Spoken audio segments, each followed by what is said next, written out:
Growing up, my twin sister Anna and I were very different. She was like the perfect daughter while I wasn't. Our dad was a serious professor, always focused on his work, and our mom was all about being a traditional housewife. They wanted us to be just like them, but I was more into band t-shirts and keeping to myself. Mom always compared me to Anna, who seemed to do everything right. She'd ask why I couldn't be more like her, especially when I showed up at breakfast with my headphones on. Anna, on the other hand, basked in Mom's praise. She'd wonder why it was so hard for me to dress nicely and smile. It felt like we were from different worlds. One Saturday, we had to attend one of Dad's boring faculty parties, which we couldn't skip. I decided to rebel in my own little way. I put on some heavy eyeliner and wore boots that definitely didn't fit the usual standards. "You're not going out like that, are you?" Mom caught me on the stairs, eyeing my boots like they were covered in mud. I shrugged, my usual defense. "Don't see why not," she sighed, that long sigh that meant I was the biggest disappointment in her perfectly ordered world. "Please, Eliza, just this once, can't you try to fit in? For once, pretend we're the perfect family." I shot back, tired of the same old argument. "It's not about pretending, it's about showing respect for your father," she argued, her voice getting sharper. Anna overheard and chimed in, her heels clicking on the hardwood floor. "Mom's right, Liz, it's not that hard to look decent. Why do you always have to make things difficult?" "Maybe I don't want to be a clone of you, Anna," I snapped, feeling my face heat up. I hated these arguments, hated being compared, but more than anything, I hated feeling like the odd one out in my own home. Dad appeared at the bottom of the stairs, looking serious. "Eliza, go change now. We're leaving in 10 minutes, he said firmly. His tone didn't allow for any argument. He didn't need to raise his voice. The disappointment in his eyes was enough to make me obey. I marched back to my room to swap my boots for boring flats and wipe away half my eyeliner. As we drove to the party, the car was silent except for the classical music Dad insisted on playing because it was calming. I stared out the window, watching the trees blur past. In that moment, I promised myself someday I'd live a life where no one could tell me what to wear, how to act, or who to be. Someday, I'd be free from an echo of these expectations. My room was the only place where I could pretend I was somewhere else, anywhere else. Unlike the rest of the house, filled with my parents' choices, my room was mine. It wasn't much, just 4 walls covered in sketches and music posters, but it was my escape from the reality of my family's expectations. One evening, as I was trying to lose myself in a playlist of my favorite bands, Dad knocked and marched into my room. His face was set in a familiar frown. "Eliza, turn that noise down, and why haven't you studied with Anna today? You know you both have exams coming up," he said, his voice stern. I pulled out one earbud and looked up at him, trying to keep my voice steady. "I've been studying, just not with Anna. I learn better on my own," I explained. Dad shook his head, clearly not convinced. "You know the rules. Your sister gets good grades, and you should be doing the same." "It's not about making things difficult," I said, feeling frustrated. "I just don't see why I have to follow Anna's way of doing everything. Can't I have my own way of studying?"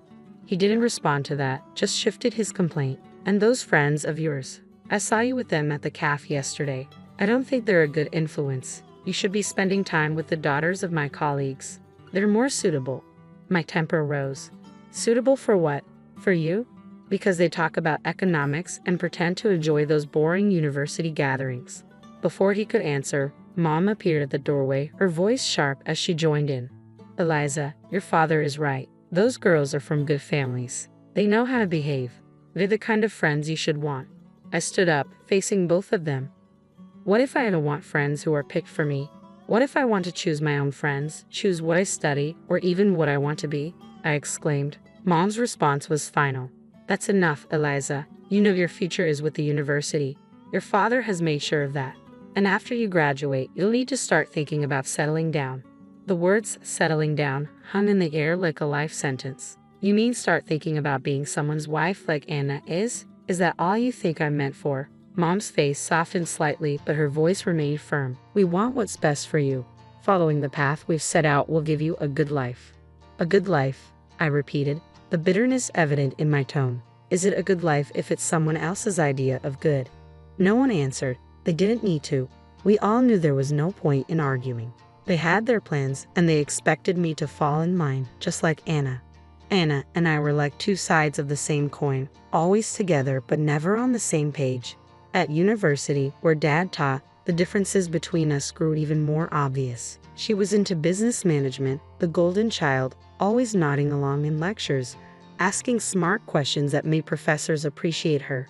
Meanwhile, I was stuck in the same program, but it felt like wearing a shoe on the wrong foot. Awkward, uncomfortable, and just plain wrong. One afternoon, as I trudged through a mountain of textbooks in the library, Anna breezed in, her notes organized, her smile ready. "Hey Liz, are you coming to the study group tonight?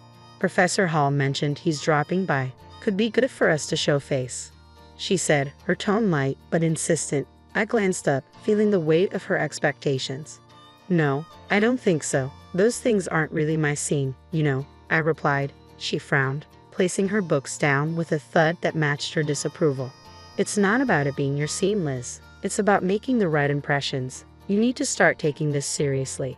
We're graduating soon." I shrugged, turning back to my notes. "I am taking it seriously, just not in a way that makes me miserable. Why bother pretending? Because, Liz, sometimes you have to play the game to get ahead. You think I like all of this?" She gestured around at her perfectly tabbed textbooks and color-coded notes. "It's not about liking it, it's about doing what's necessary." I shook my head, pushing back my chair with a scrape. "Well, maybe I'm tired of doing what's necessary according to everyone else. Did you ever think of that?" Her voice softened, but her eyes were steel. "Liz, I'm just trying to look out for you. It's not going to be around to sort things out forever. What are you going to do if you keep alienating everyone? Maybe I'll figure it out on my own. Maybe I don't need to follow Dad's roadmap or yours." I shot back, feeling a surge of defiance. Anna sighed, her frustration clear. "You're so stubborn. Just try it, okay? For me, if not for yourself. Show up tonight. Talk to Professor Hall. It won't kill you," Anna urged. I looked at her, really looked at her, and saw not just my annoyingly perfect sister, but someone who actually cared in her own way. "Fine, I'll think about it," I conceded, not ready to promise more. "Thank you," she said, her smile returning. "It's not that bad, you know. You might even like it if you gave it a chance." "Doped it," I muttered, but I knew I'd lost this round. For Anna, I'd show up, sit through another boring discussion, and nod at the right times. It was just a few hours, I told myself.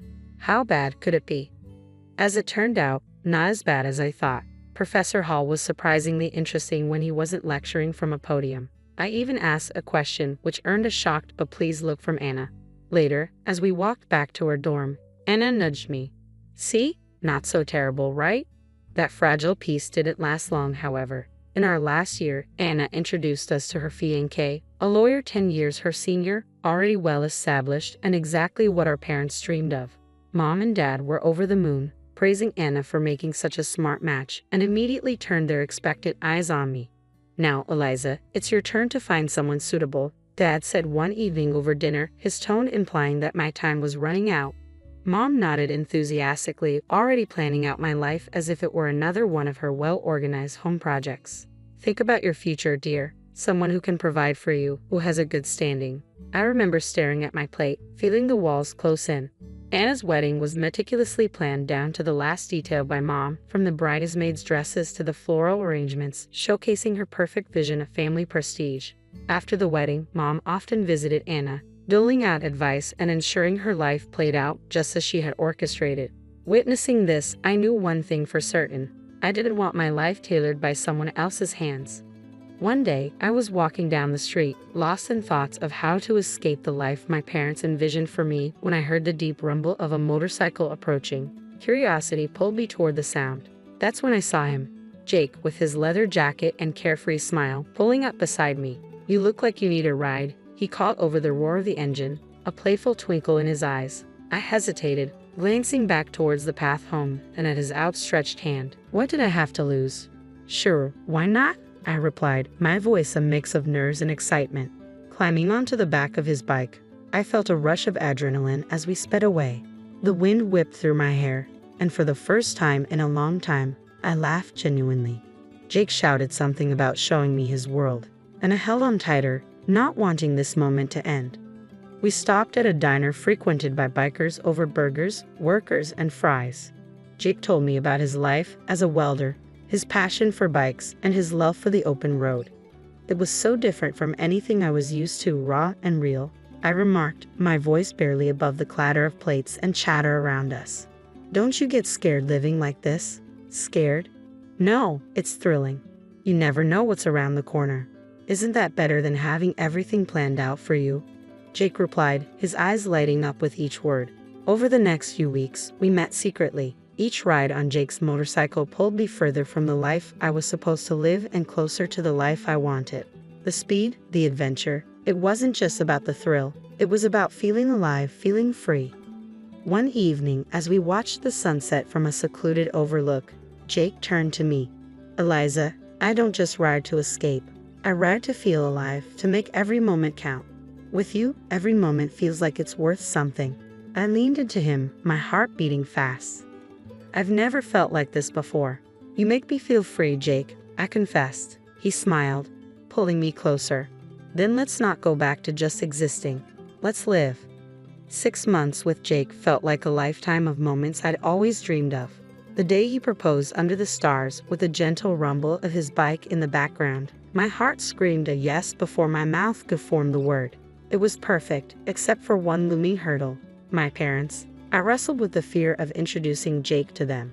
He was everything they disapproved of, his rough edges, his wild spirit, his simple yet content life as a welder. But love bolstered my courage, and I decided it was time they knew. The day I brought Jake home, he was clad in his usual attire, a leather vest, black t-shirt, ripped jeans, and a bandana. I loved it about him. He was unapologetically himself. As we stepped inside, I could already feel the weight of my parents' judgment.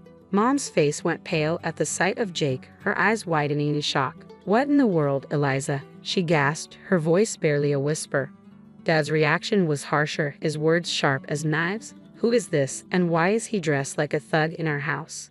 I took a deep breath, steadying my nerves. Mom, Dad, this is Jake. He's the man I love.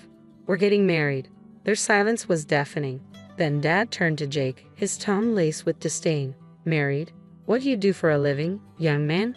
What are your qualifications? Jake, bless him, didn't waver. I'm a welder. I took some specialized courses after high school. I work hard and I make an honest living.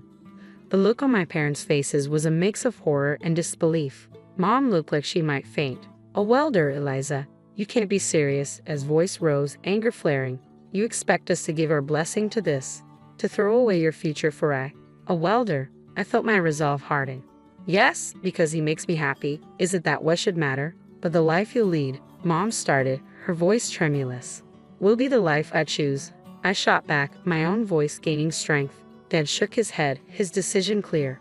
We cannot and will not support this. If you choose him, don't expect to be a part of this family.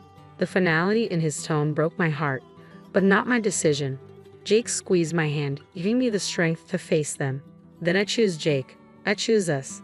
I choose my happiness. Mom's eyes filled with tears, and Dad's jaw clenched tight. If you walk out with him, don't bother coming back, Dad said, his voice cold. Walking away from my parents' house with Jake, my heart was a mess of emotions, pain, relief, excitement, and fear all mixed into one. The night air felt different, like each breath I took was a step further into a new life. We rode in silence for a while, the only sound the steady roar of the motorcycle beneath us. When we finally stopped at a small diner on the outskirts of town, Jake turned to me, his face serious. You sure about this, Eliza? I mean, really sure? There's no going back after tonight, he said, his eyes searching mine for any hint of doubt. I nodded, squeezing his hand tightly. I've never been more sure of anything. Being with you, this feels right. It feels like what I'm supposed to do. He smiled, that reckless, charming smile that had won me over the first day we met. All right then, let's do it. Let's start our life together. Inside the diner, we found a quiet booth in the corner. The waitress brought over 2 coffees without asking, and we sat there, planning our next steps. So what's first? I asked, stirring cream into my coffee, watching it swirl and blend. We'll need to find a place to stay, at least for a while. Then maybe look for jobs. I have some buddies who can help us get started, Jake replied, his tone practical but optimistic. It's going to be tough, isn't it? I said, more a statement than a question. The reality of what we were doing was beginning to sink in. Jake reached across the table, his hand covering mine. It might be, but we'll handle it together. Tough is nothing new for either of us, right? I couldn't help but laugh. A short, sharp burst of genuine amusement. Right, together. We spent hours in that diner, talking and planning. Every so often, Jake would throw out an idea that sounded so wild, so free, that it made my heart jump. And maybe one day, we'll save enough to take that road trip across the country. Just you, me, and the open road. I like that, I said, allowing myself to dream bigger than I had ever dared. Riding back into the city, we began our search. The next weeks were a blur of activity. We found a small apartment on the edge of town, nothing fancy, but it was ours. Jake found work at a local garage, and I picked up shifts at a nearby diner. Life was hard, but it was ours. We made do with what we had, and every night when we came home to each other, it felt like we had everything. Months later, we decided it was time to make it official and got married in a small, intimate ceremony. I held on to a sliver of hope that my family would show up, that they would see how happy I was and let go of their prejudices. But the chairs reserved for them remained empty and no congratulatory messages came. Despite the sting of their absence, the day was perfect because it was ours. Over time, I grew incredibly close to Jake's mom. She welcomed me with open arms, calling me her daughter, filling in the gaps left by my own family. Her warmth and acceptance healed some of the wounds left by my parents' rejection. Things were finally looking up for Jake and me.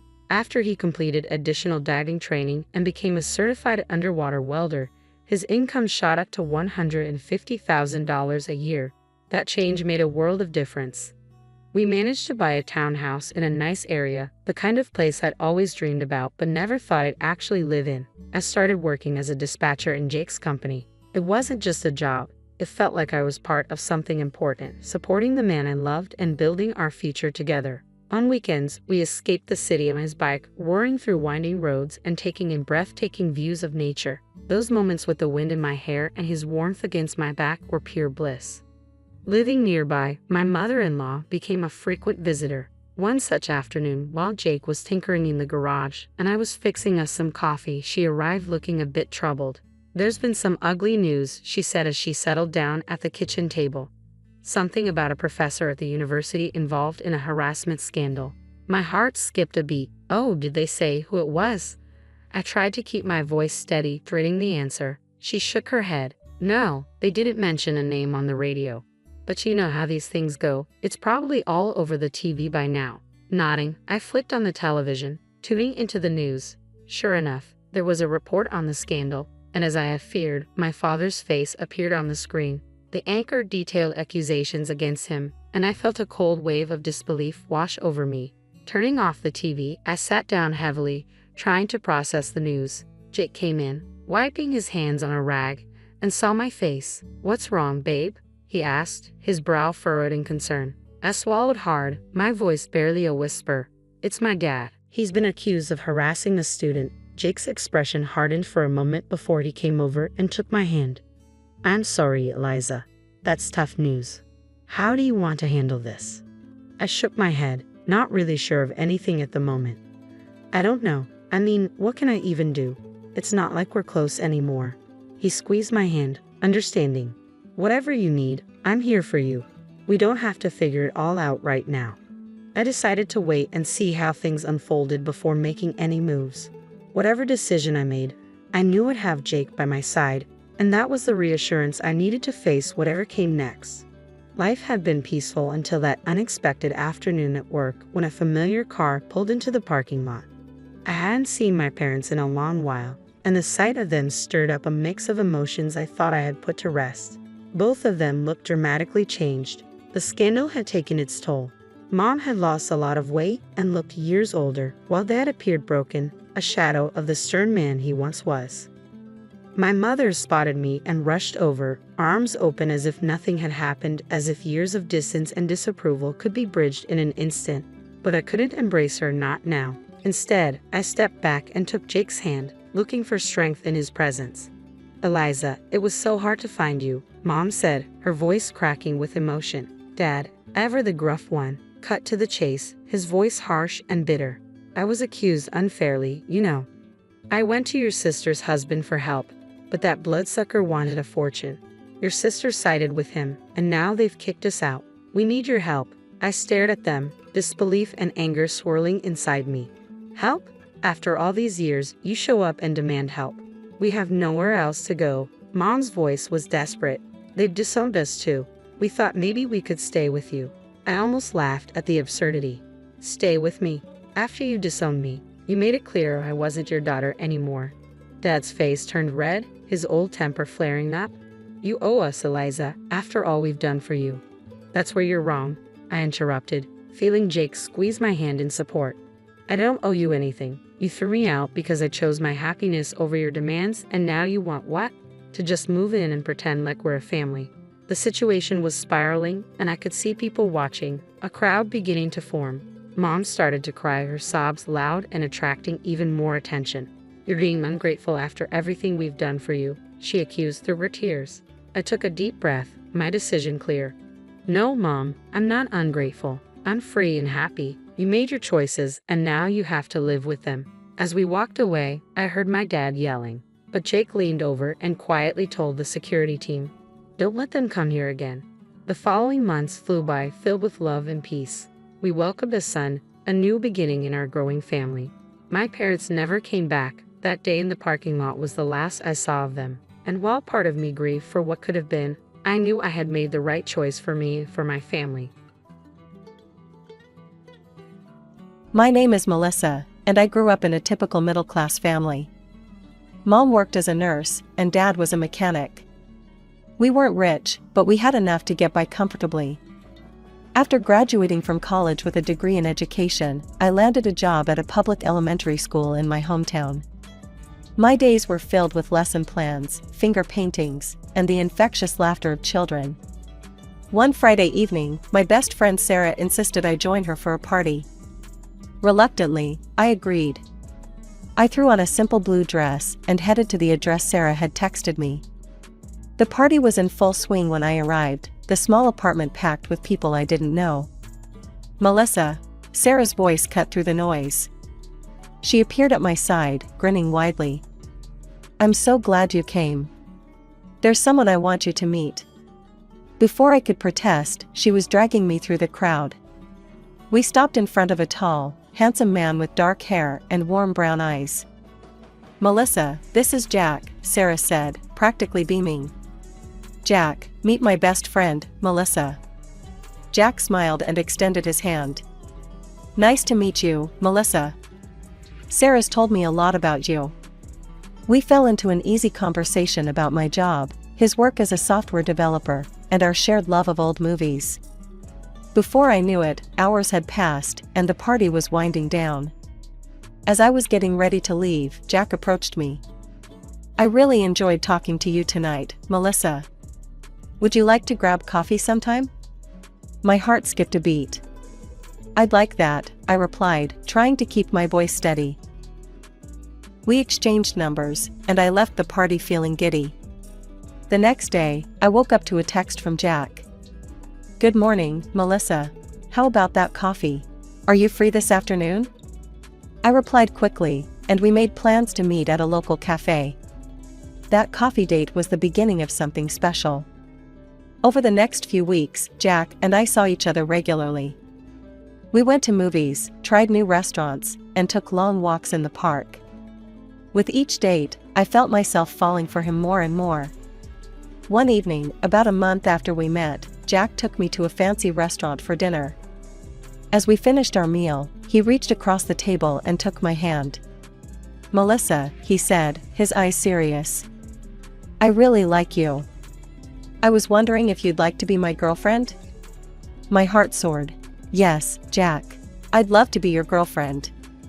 Jack was everything I'd ever wanted in a partner, kind, funny, and supportive. One evening, as we cuddled on my couch watching an old black and white film, I turned to Jack. Have you told your parents about us? I asked, trying to keep my tone casual. Jack's body tensed slightly. Not yet, he replied, his eyes fixed on the TV screen. I haven't found the right moment. I'll tell them when the time is right. I wanted to press the issue, but something in Jack's demeanor made me hold back. Instead, I snuggled closer to him, pushing my concerns to the back of my mind. The next week, I invited Jack to dinner at my parents' house. Mom and Dad had been asking to meet him for weeks, and I was excited for them to get to know the man I was falling in love with. "Mom, Dad, this is Jack," I said, beaming as we walked into the living room. My parents welcomed Jack warmly. Mom had prepared her famous pot roast, and we all sat down to a lovely meal. The conversation flowed easily, with Jack charming my parents with stories about his work and his travels. The evening ended on a high note, with my parents pulling me aside as Jack went to get our coats.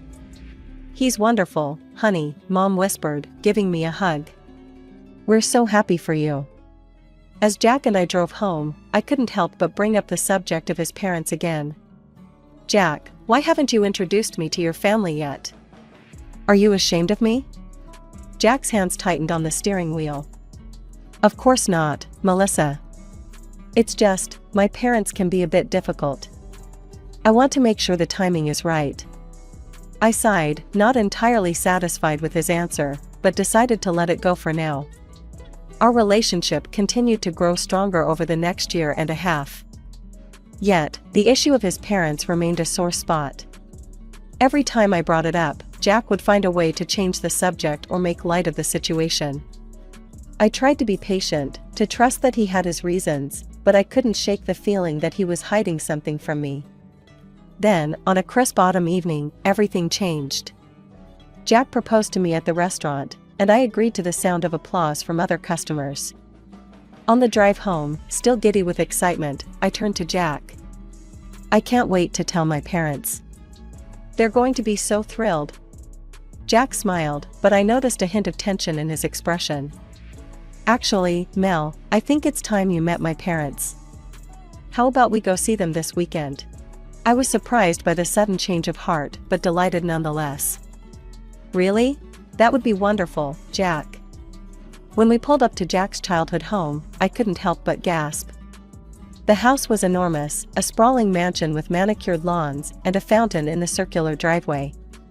In the parking area, I spotted 3 luxury cars that probably cost more than my yearly salary.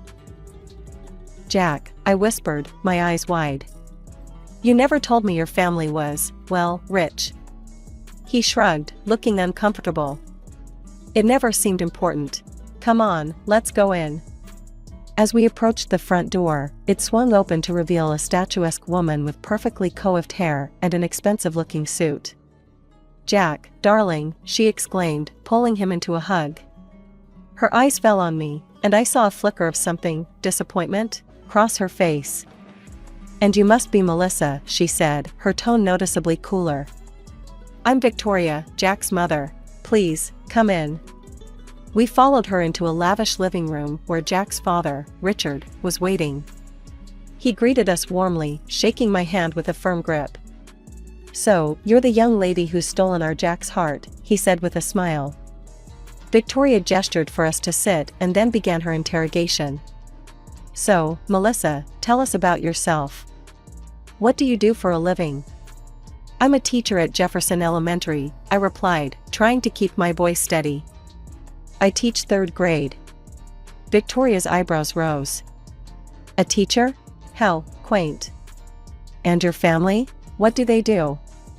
I explained about my parents' occupations, watching as Victoria's expression grew more and more disapproving. By the time I finished, the atmosphere in the room was tense. Victoria smiled tightly. "Well, Melissa," she said, her voice dripping with false sweetness. "I must say, you're not quite what I had in mind for Jack. You're simply not the kind of girl I envisioned as a daughter-in-law." I felt as if I'd been slapped. Tears pricked at my eyes, but I refused to let them fall. Richard cleared his throat. "Victoria, that's enough. Jack is old enough to make his own decisions about who he wants to marry." Victoria pursed her lips, but said nothing more. The rest of the visit passed in uncomfortable small talk until Jack and I made our excuses to leave. As we drove home in silence, I finally let the tears fall. "They hate me, don't they?" I choked out. Jack reached over and took my hand. "They don't hate you, Mel. My mother, she's just very particular. That's why I put off this meeting for so long. I'm sorry you had to go through that. In the months following our engagement, Jack and I threw ourselves into wedding planning. We wanted a small, intimate ceremony with just our closest friends and family. However, Victoria had other ideas. One afternoon, as Jack and I were discussing potential venues, my phone rang. It was Victoria. "Melissa, dear," she said, her voice sickly sweet. "I've been thinking about your wedding. I've taken the liberty of contacting some of the finest venues in the city. Oh, and I have a list of at least 100 guests we simply must invite." I felt my stomach drop. "That's very kind of you, Victoria, but Jack and I were hoping for something smaller." "Nonsense," she interrupted. "My son is getting married. It has to be a grand affair. I want all my friends to see how happy he is." The next day, we met with Victoria to discuss the wedding plans. Jack was firm, explaining that we wanted a small ceremony and couldn't afford an extravagant affair. Victoria's face turned cold. "I see. Well, if that's how you feel, perhaps I should withdraw my offer to help. After all, it seems you two have it all figured out." Despite the tension, we stood our ground. In the end, we planned the wedding we wanted, a simple ceremony in a local park, followed by a reception at a charming restaurant. The morning of the wedding arrived, and I was a bundle of nerves. The ceremony was beautiful. Jack's eyes filled with tears as I walked down the aisle, and when we said our vows, I felt like my heart might burst with happiness. During the toasts, Victoria stood up, glass in hand. My stomach clenched, dreading what she might say. "Well," she began, her voice carrying across the room. "This certainly isn't the wedding I envisioned for my son. But I suppose we must make do with what we have." A shocked murmur ran through the guests.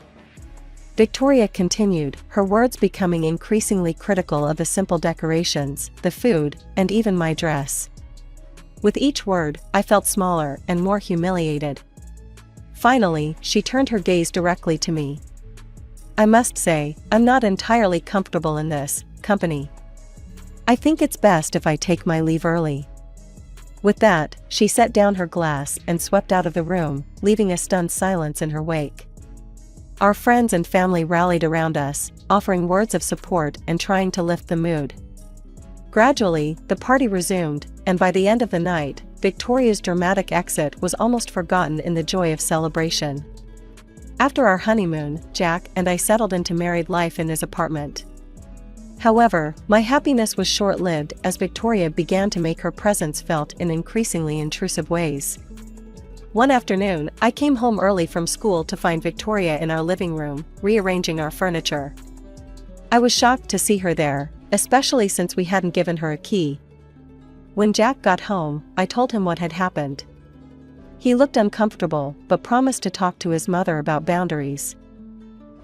However, Victoria's unexpected visits continued. She'd show up unannounced, always with some excuse about helping or checking on us. One day, as I was leaving for work, I overheard Victoria talking to our neighbor, Mrs. Johnson, in the hallway. I stopped short when I heard my name. "You know, you really should keep an eye on Melissa," Victoria was saying in a low voice. "She comes from a less desirable area. One can never be too careful with their jewelry." Over the next few weeks, I noticed a change in how some of our neighbors treated me. Friendly smiles were replaced with wary glances, and casual conversations in the elevator became awkward silences. It was clear that Victoria's words had had an effect. That evening, I broke down in tears as I told Jack what I'd overheard. He was angry and immediately confronted his mother, demanding she return the spare key she'd somehow obtained. Victoria's response was to play the victim, accusing me of turning her son against her.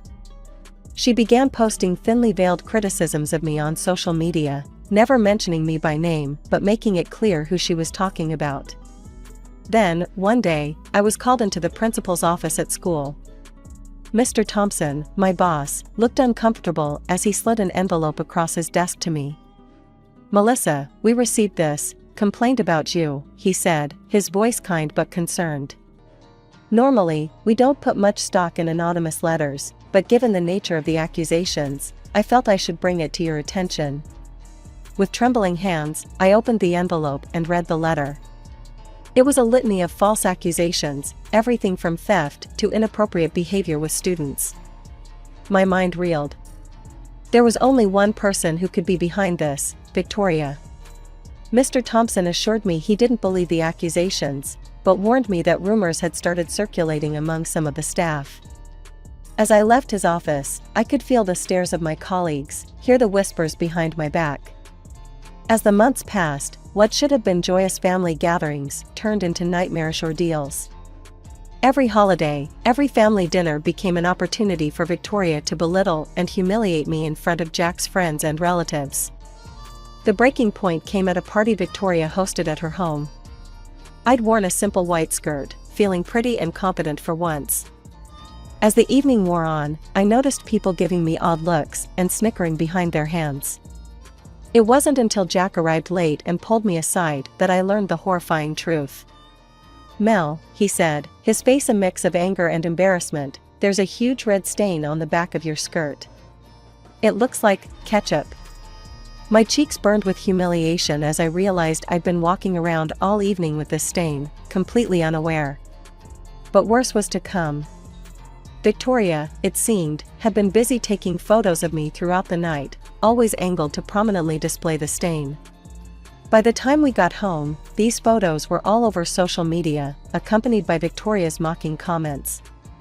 The next day at school was a nightmare. Some of my students had seen the photos, and I could hear their whispered jokes and giggles. It took all my strength not to break down in tears in front of my class. That evening, I told Jack I couldn't take it anymore. "I'm done with these family gatherings," I said, my voice trembling. "I can't keep subjecting myself to your mother's cruelty." To my relief, Jack agreed. "You're right, Mel. We'll stop attending. My mother's behavior is unacceptable." Amidst this turmoil, I discovered I was pregnant. For a brief, shining moment, I hoped this news might soften Victoria's heart. Perhaps the prospect of a grandchild would bring peace to our fractured family. I couldn't have been more wrong. Victoria's reaction to the news was chilling. "Are you sure it's Jack's?" she asked, her voice dripping with insinuation. "After all, you two haven't been around much lately. Who knows what you've been up to?" I was stunned by her accusation, but I soon realized it was more than just cruel words. I began to notice a car following me on my way to and from work. At first, I thought I was being paranoid, but the same nondescript sedan kept appearing wherever I went. Shaken, I called the police.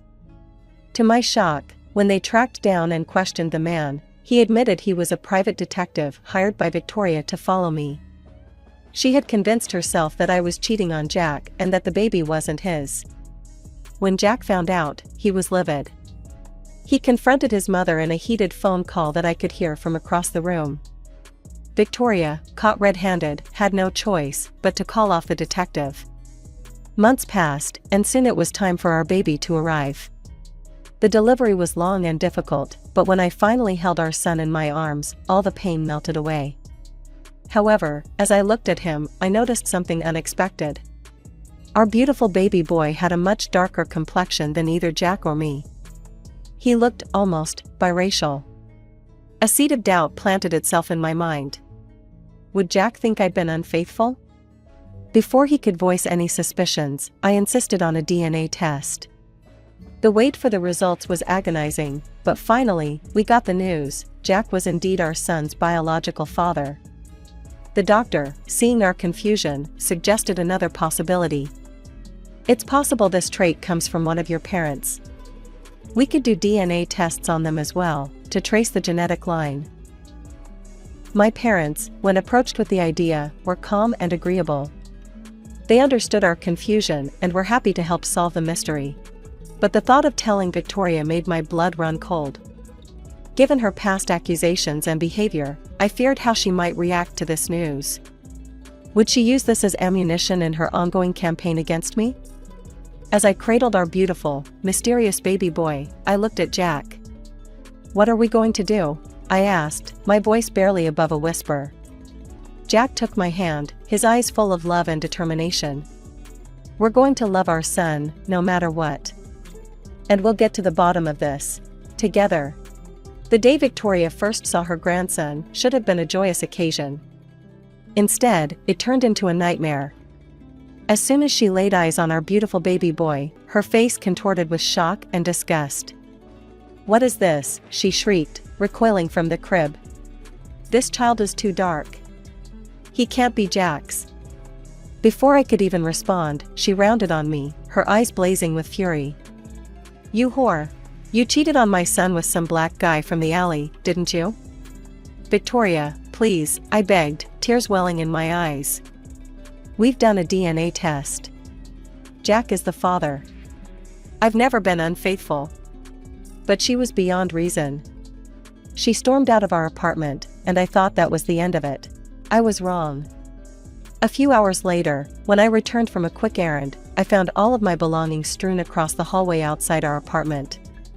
Clothes, books, even my underwear, all scattered on the floor for anyone to see. I stood there, shocked and humiliated, as neighbors peeked out of their doors to see what the commotion was about. Jack was livid when he came home and saw what his mother had done. He immediately called her, putting her on speakerphone so I could hear. "Mom, this has to stop," he shouted. "We've done a DNA test. I am the father. Melissa has never cheated on me." Victoria's voice was cold and dismissive. "DNA tests can be faked. I know what I see. We even had my parents take DNA tests, which confirmed their relationship to our son." But Victoria refused to listen to reason. When we suggested she and Jack's father take tests as well, she categorically refused. Victoria's obsession only grew worse over time. She began calling me from unknown numbers, leaving threatening voicemails. "Admit you cheated, or I'll destroy both your careers," she hissed in one particularly chilling message. She sent compromising letters to both Jack's workplace and my school. The stress became so overwhelming that I had to quit my job and find a position at another school across town. But even that wasn't enough. Victoria's campaign of harassment escalated. She planted threatening letters in our mailbox. She even went so far as to hire actors to harass me in public, taking photos of these staged encounters and sending them to Jack as proof of my infidelity. One night, as we lay in bed, both too stressed to sleep, I turned to Jack. "I'm worried about your mother," I whispered. "This behavior, it's not normal. I think she might need help." Jack nodded slowly. "I've been thinking the same thing. But she'd never agree to see someone." The next day, I decided to reach out to Jack's father, Richard. We met at a quiet cafe, away from prying eyes. Over coffee, I poured out everything that had been happening, the harassment, the threats, the elaborate schemes Victoria had concocted. Richard listened, his face growing more and more concerned. When I finished, he sat back with a heavy sigh. "I've noticed changes in her behavior," he admitted. "But I had no idea it had gotten this bad. You're right, she needs help. But she'd never agree to see a psychiatrist willingly." We spent the next hour brainstorming how we could get Victoria the help she clearly needed without her knowing. Richard's plan was simple, but effective. Under the guise of changing insurance providers, he convinced Victoria to undergo a comprehensive health checkup at a new clinic. To our surprise, she agreed without much fuss. The day of the examination arrived, and we all waited anxiously for the results. When they came, they were more shocking than any of us could have imagined. Victoria was diagnosed with a complex mental illness, one that was genetically transmitted through the female line in her family. The doctor explained that without early intervention, the women in her family tended to experience severe mental health deterioration as they aged. Victoria's erratic behavior and obsessive actions were symptoms of this progressive condition. The news hit us all hard, but it also brought a sense of relief. There was a reason for Victoria's actions, a medical explanation for the torment she had put us through. With the diagnosis came a treatment plan, and Victoria was admitted to a specialized clinic for care. But the revelations didn't stop there. Richard, in an attempt to understand the genetic components of Victoria's condition, decided to undergo genetic testing himself. The results shook our family to its core. Richard was not Jack's biological father. When Richard shared this news with us, the pieces suddenly fell into place. It wasn't me who had been unfaithful, it was Victoria, years ago, with a man of African descent. The very thing she had accused me of, she had done herself. I expected anger or resentment from Richard, but his reaction surprised me. He looked at Jack with tears in his eyes and said, "Son, I may not be your biological father, but I raised you. I loved you from the moment you were born, and nothing will ever change that. You are my son in every way that matters." Jack hugged his father tightly, affirming that Richard was and always would be his dad. As for his biological father, Jack decided he had no interest in searching for him. "The man who raised me, who stood by me through everything, that's my real father," he declared. With Victoria receiving the care she needed and the truth finally out in the open, a sense of peace settled over our family. Richard, free from Victoria's influence, became a doting grandfather to our son. He would spend hours playing with him, marveling at his curly black hair and striking blue eyes. One evening, as we sat in the living room of Richard's spacious house, he made an unexpected proposal. "Why don't you all move in here?" he suggested. "This place is too big for just me, and I'd love to have my family close." Jack and I exchanged glances, then smiled. It felt right, like the beginning of a new chapter for all of us. We agreed, and within a few weeks, we had moved into Richard's home. Life settled into a new, happier rhythm. Our son grew into a handsome, swarthy boy, his mixed heritage evident in his features.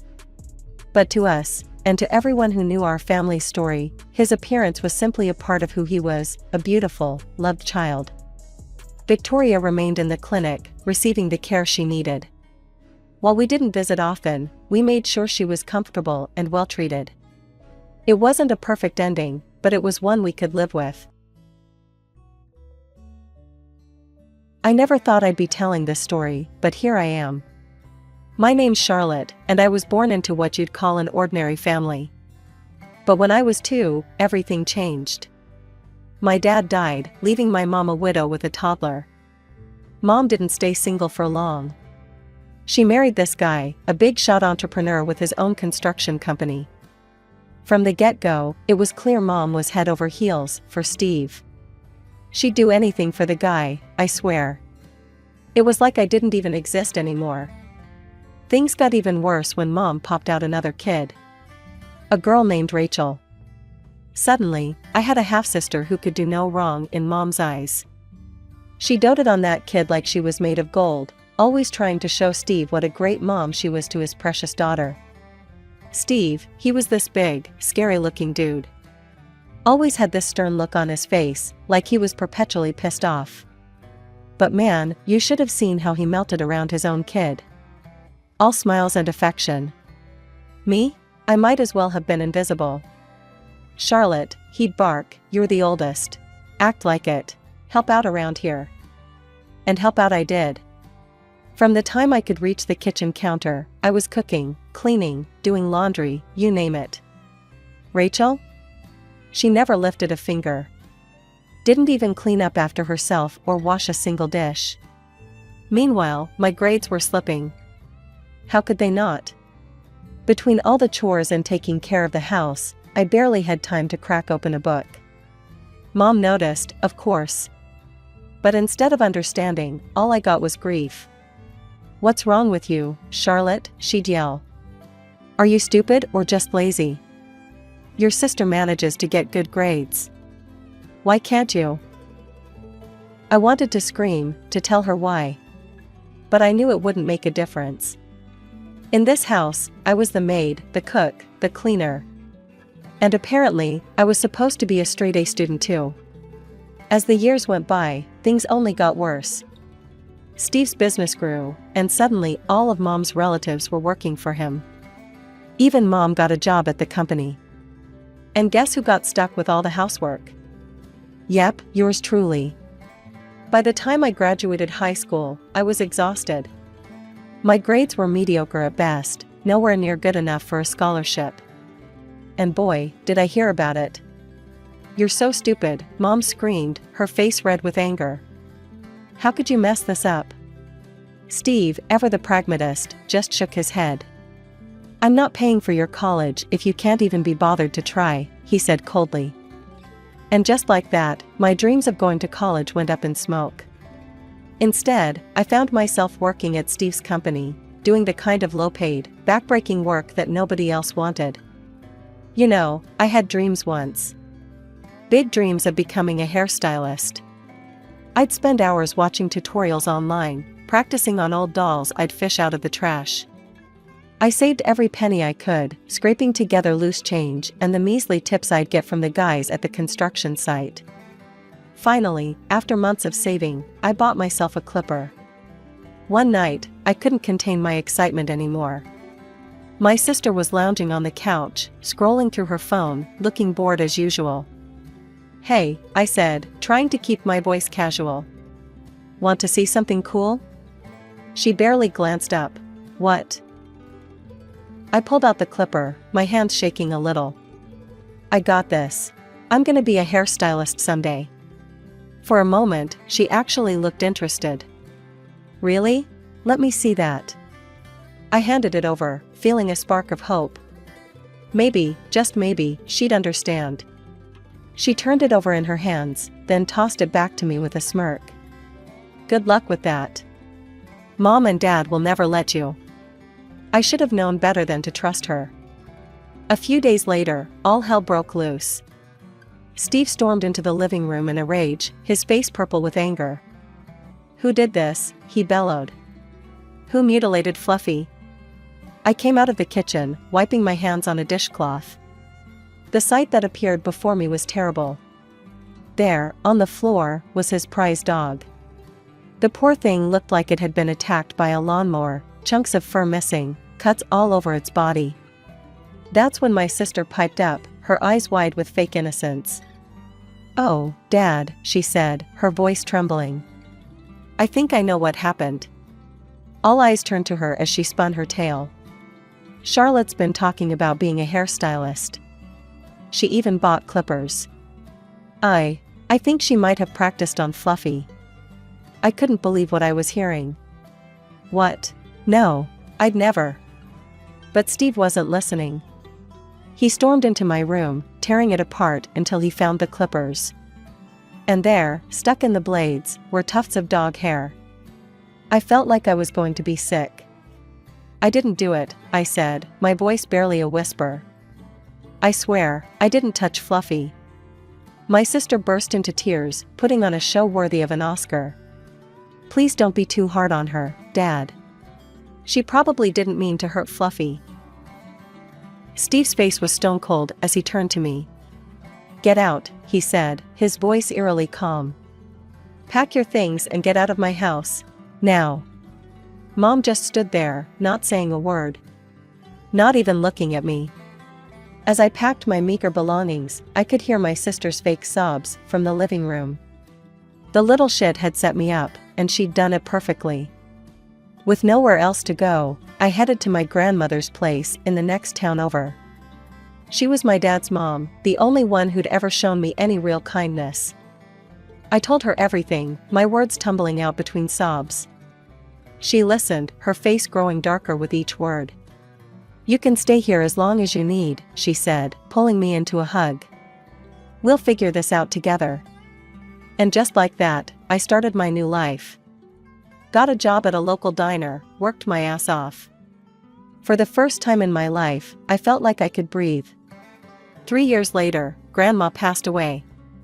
It hit me hard, she was the only real family I had left. But even in death, she was looking out for me. She left me her house and a little nest egg she'd been saving. With Grandma's savings and every penny I'd squirreled away from the diner, I opened my own beauty salon. It wasn't much at first, just me, a chair, and a mirror. But it was mine. All mine. The first few weeks were tough. I'd sit there, staring at the door, willing it to open. But slowly, word got around. One customer became 2, then 10, then I couldn't keep up. I had to hire my first employee. Then another. Before I knew it, I had a full staff and 3 chairs running nonstop. The salon was always full of chatter and laughter. For once in my life, I felt like I belonged somewhere. Like I was good at something. "Charlotte, you're a miracle worker," one of my regulars exclaimed after I fixed a botched dye job she'd tried at home. I grinned, feeling a warmth spread through my chest. "Just doing my job, Mrs. Johnson." But it wasn't just my hairstyling skills that were changing. I was changing too. Gone was the meek, scared girl who'd let everyone walk all over her.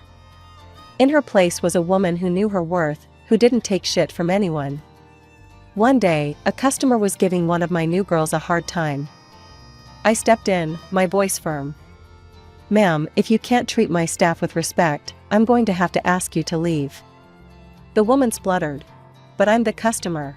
The customer is always right." I crossed my arms, standing my ground. "Not in my salon, they're not.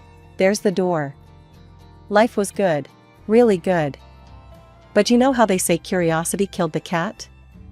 Well, one night, after a long day at the salon, I made the mistake of checking social media. There she was, my sister. All smiles in front of some fancy college, caption boasting about her business and management program. And the comments? Full of praise from Mom, Steve, and all the relatives who'd turned their backs on me. So proud of our little genius. Following in her father's footsteps. Can't wait to see you take over the company. I scrolled further. Vacation pics from all over the world. A shiny new car, graduation gift from the best parents ever. My stomach churned. Just as I was about to close the app, a new post popped up. Mom and Steve, all decked out in Hawaiian shirts and leis. Celebrating our brilliant daughter taking over the company. Time for a well-deserved break. Part of me wanted to be angry. To scream and rage at the unfairness of it all. But as I looked around my salon, at the life I'd built for myself, I realized something. I didn't need their approval anymore. I didn't need their love or their support. I had made it on my own, against all odds. Life has a way of throwing curveballs when you least expect it. One lazy Sunday afternoon, my phone rang. It was my Aunt Sarah, the only member of my family I still kept in touch with. "Charlotte, you're not gonna believe this," she said, barely containing her laughter. "Your sister? Turns out she's not so perfect after all." Over the next few minutes, Aunt Sarah filled me in on the family gossip. Apparently, while Steve and Mom were sipping Mai Tais in Hawaii, my sister had been running the company, right into the ground. "Made some real boneheaded moves," Aunt Sarah said. "Steve came back early, mad as a hornet. Told her he'd wasted his money on her fancy education." We chatted a bit more before hanging up. I went about my day, pushing thoughts of my family to the back of my mind. But life wasn't done with its surprises. A few weeks later, there was a knock at my door. I wasn't expecting anyone, so I approached cautiously. When I opened it, I nearly fell over in shock. There stood my sister, mascara running down her face, a suitcase at her feet. "Charlotte," she sobbed, throwing herself at me. "Dad kicked me out. He disowned me, took away my apartment. I'm homeless." For a moment, I felt a pang of pity. Then I remembered all the years of torment, all the manipulation. I gently, but firmly, pushed her away. "What do you want, Rachel?" I asked, my voice flat. She looked up at me, eyes wide and pleading. "Can I stay with you? Please? I need help, a job. I could be the director of your salon." I almost laughed out loud. "Director? You've got to be kidding me." "But I have a business degree," she wailed. "I'm qualified." I took a deep breath, steeling myself. "Look, I need a secretary. Someone to work the front desk, book appointments. That's all I can offer." Rachel's face changed in an instant. The tears dried up, replaced by a look of indignation. "A secretary? You're supposed to help me. Give me a real job, let me live with you." I'd had enough. Years of pent-up anger and resentment came bubbling to the surface. "No," I said, my voice cold and firm. "I don't owe you anything. There's a cheap hostel down the street. Good luck." Rachel stared at me, mouth agape. Clearly, she hadn't expected this. Without another word, I closed the door in her face. Through the window, I watched as she stomped down the driveway, her theatrical sobs replaced by a scowl of pure rage. She threw her suitcase into the back of a shiny car, the same one I'd seen in her social media posts. A few days after Rachel's dramatic exit, I got a call from an old friend who still had connections to my family. The conversation also turned to Rachel. "Charlotte, your sister wasn't kicked out at all," she said. "She's throwing a tantrum because your dad scolded her for messing up at work." I gripped the phone tighter. "You're kidding me." "Nope. She thought she'd teach him a lesson by running away. Figured she'd crash at your place, mooch some money, then go back home when she's made her point." After hanging up, I felt a mix of anger and relief. Anger at Rachel's audacity, but relief that I'd seen through her act. The old me would have fallen for it hook, line, and sinker. Just when I thought things had settled, my phone rang again. This time, it was Mom. "Charlotte," she said, her voice cold and disapproving. "How could you turn your sister away like that? You should give her a job as a manager, not some lowly secretary position." I nearly choked. "Manager? Are you serious?" "Of course I am," Mom snapped. "She has an expensive education. She's taken management courses. She's much smarter than you, Charlotte." That was it. The last straw. Years of pent-up resentment came pouring out. If she's so smart, I spat, then why did she screw up Dad's company so badly? There was a pause on the other end of the line. When Mom spoke again, her voice was icy. "Your sister just needs to learn. The director position at your salon would be perfect for her to practice. It's not like your little haircutting business would be a great loss if she makes a few mistakes." I saw red. "My little haircutting business? Do you have any idea what I built here?" "No, of course you don't. You never cared about what I did." "Charlotte." "But I was on a roll." "No, you listen to me for once. Do you know what it was like growing up in that house? Being treated like a servant? Being kicked out with nowhere to go? Do you even care?" I ranted for what felt like hours, letting out every hurt, every slight, every moment of neglect I'd suffered. Mom stayed silent throughout. When I finally ran out of steam, I felt drained but somehow lighter. For a moment, I thought maybe, just maybe, she'd understood. Then she spoke. "Are you quite finished? Now, as I was saying, it's your duty to help your sister. You will give her the director position." I couldn't believe what I was hearing. It was like she hadn't heard a word I'd said. In that moment, I realized something: nothing was ever going to change. "No," I said, my voice steady and cold. "I won't be hiring Rachel for any position.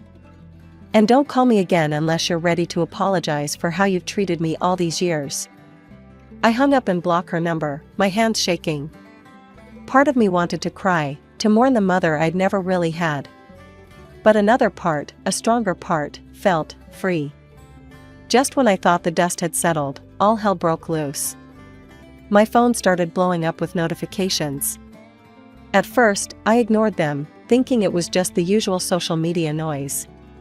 But then I saw a message from Aunt Sarah. "Charlotte, honey, you might want to check the family group chat. It's not pretty." With a sense of dread, I opened the app. What I saw made my stomach churn. Uncle Bob had posted, "Can't believe how stuck up Charlotte's gotten. Opens one little salon and thinks she's too good for family." Cousin Emma chimed in, "So selfish. Won't even help her own sister. Disgraceful."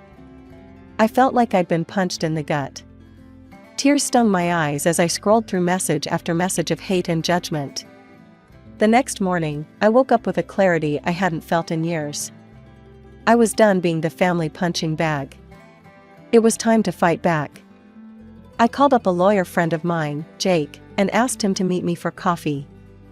He listened intently as I showed him the messages, his frown deepening with each swipe. "This is straight up harassment, Charlotte," he said, shaking his head. "We can definitely work with this." He explained my options, but one stood out: we could draft up a cease and desist letter. Threaten legal action if they don't stop. It might scare them enough to back off. Jake got to work right away. A few days later, I had a stack of official-looking letters in my hand, one for each family member who'd participated in the online assault. With a deep breath, I started sending them out. To each relative, I attached a personal note. "I've seen your posts. This is your one and only warning. Continue to harass me, and I'll see you in court. Choose wisely." The response was almost immediate. My phone started ringing off the hook.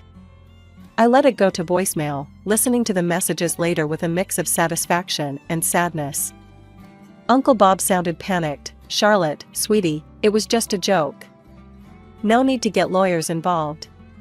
Cousin Emma was in tears. "Please don't sue us. We didn't mean anything by it."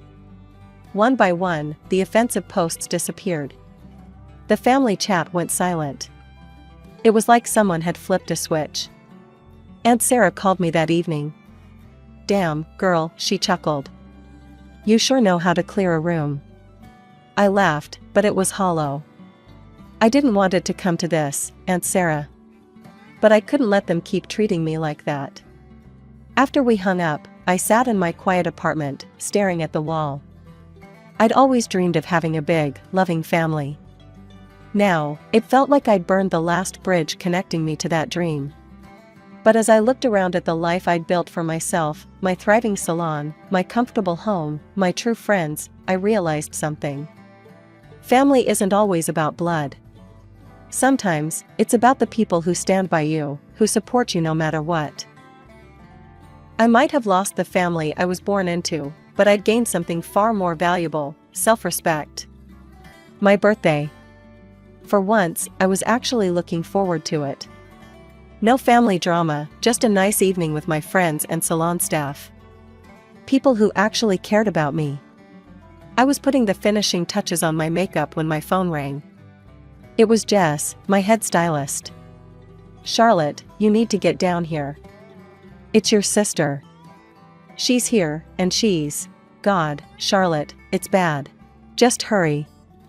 I broke every speed limit getting to the salon. The place looked like a war zone.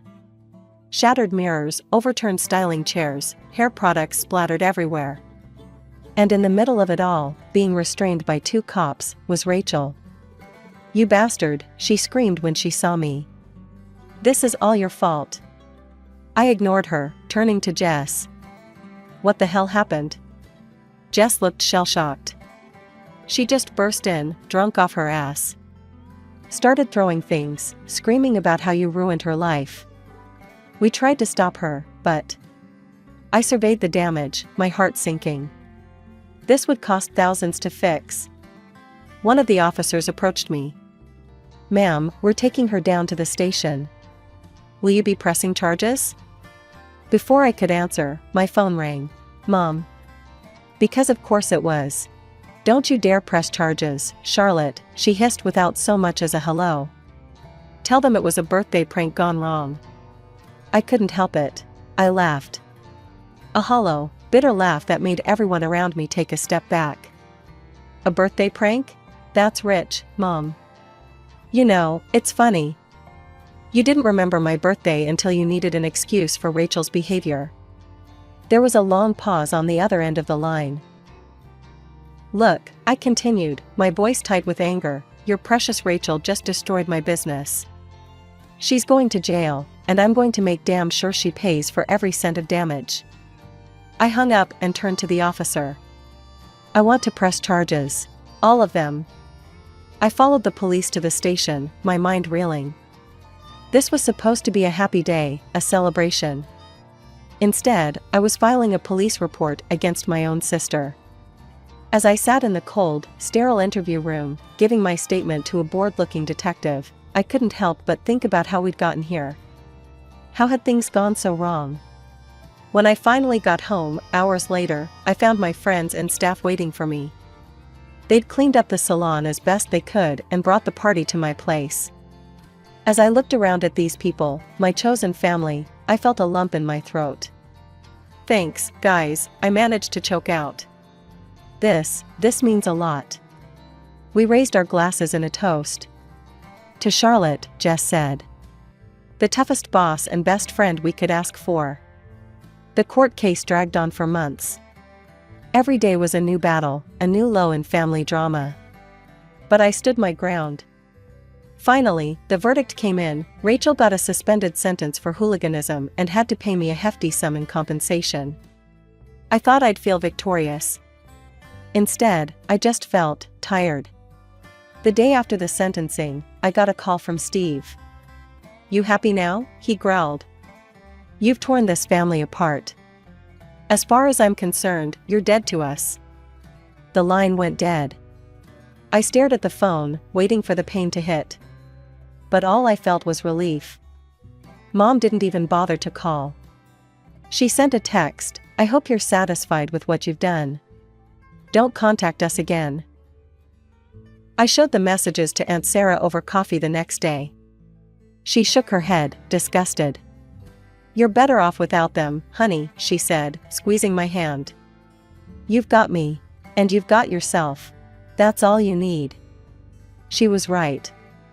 I threw myself into my work, channeling all my energy into expanding my business. One salon became 2, then 3. Before I knew it, I was running a small empire of beauty salons across the city. Years passed. I was happier than I'd ever been, surrounded by people who genuinely cared about me. My family became a distant memory, a bad dream I'd finally woken up from. Then, one lazy Sunday morning, I was scrolling through social media when a headline caught my eye. "Local construction mogul bankrupt, daughter's financial scams to blame." My heart skipped a beat. There was Rachel's face, being led away in handcuffs. The article detailed how she'd embezzled millions from Steve's company, running various financial scams that had finally caught up with her. The fallout was swift and merciless. Steve's company collapsed, taking down all the family members who worked there with it. And suddenly, my phone was blowing up with messages from relatives I hadn't heard from in years. "Uncle Bob. Charlotte, sweetie, I know we've had our differences, but I'm in a tough spot. Any chance of a job at one of your salons? Cousin Emma. Hey cuz. Long time no speak. So, I heard you're doing well." One by one, they came crawling out of the woodwork, all with the same plea: "Give me a job, lend me money, save me from the mess Rachel made." My finger hovered over the reply button. Then, with a deep breath, I hit block instead. One by one, I shut them out of my life for good. The only message I responded to was from Aunt Sarah. "You okay, honey? I saw the news." I wrote back. "I'm fine. Better than fine, actually. I'm free."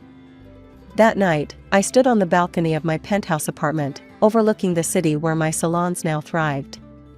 I thought about the long, hard road that had brought me here. The pain, the struggles, the moments of doubt. But I also thought about the strength I'd found, the true friends I'd made, the success I'd built with my own 2 hands. The day my parents sat me down and told me they were getting divorced, my whole world turned upside down. I was only 12, and I thought divorces were for couples who fought all the time. You know, the ones who screamed about money and slammed doors. But my parents were always so polite to each other. Sure, we hadn't been on a family outing in a while, but I figured they were just busy. "Candy," my mom said, her voice weirdly calm. "Your father and I have something to tell you." I looked at them, sitting there on the couch, a careful distance between them. Dad cleared his throat. "We've decided to get divorced," he said, like he was announcing we were having pizza for dinner. I blinked, waiting for the punchline. But it never came. "What?" I finally managed to squeak out. "But why?" Mom reached out and patted my hand. "Sometimes, people grow apart, sweetie. Your father and I, we've found other people we want to be with." Dad nodded. I'll be moving out soon. You'll live with your mother, but you'll stay with me sometimes too. I sat there, trying to process this bombshell. My parents were leaving each other for other people? And I was supposed to just, what? Go along with it? Who are these other people? I asked, my voice sounding small and far away. Mom smiled, and I noticed for the first time how it didn't quite reach her eyes. You'll meet them soon. My friend has 2 daughters about your age. Won't that be nice? Nice? My parents were blowing up our family, and I was supposed to think it was nice? And my partner has a son, Dad added, like he was sweetening the deal. I stood up abruptly, nearly knocking over the coffee table. I don't want new sisters or brothers. I want us to stay together. I ran to my room and slammed the door, throwing myself on the bed. I could hear them talking in low voices downstairs, probably figuring out how to rearrange my life some more. I thought about the last few months, how Mom and Dad had taken me out separately. I'd go to the movies with Dad one weekend, then to a cafe with Mom the next. I thought it was cool, getting one-on-one time with each of them. Now I realized it was just the beginning of the end. The next few weeks were a whirlwind. Dad packed his bags and moved out, heading off to live with his new wife. Apparently, they'd already gotten married in some quickie ceremony. She had a son, just like Dad had said. Meanwhile, Mom's new husband moved in with us. He brought his twin daughters, who were a year younger than me. At first, I was kind of excited. I'd always wanted a sister to share secrets with, to stay up late talking about boys and life and all that stuff. The day they moved in, I tried to be friendly. I smiled at the girls and said, "Hey, I'm Candy. Want me to show you around?" The taller one, I think her name was Brittany, looked me up and down like I was something stuck to her shoe. "No thanks," she said, her voice dripping with disdain. "We don't need your help."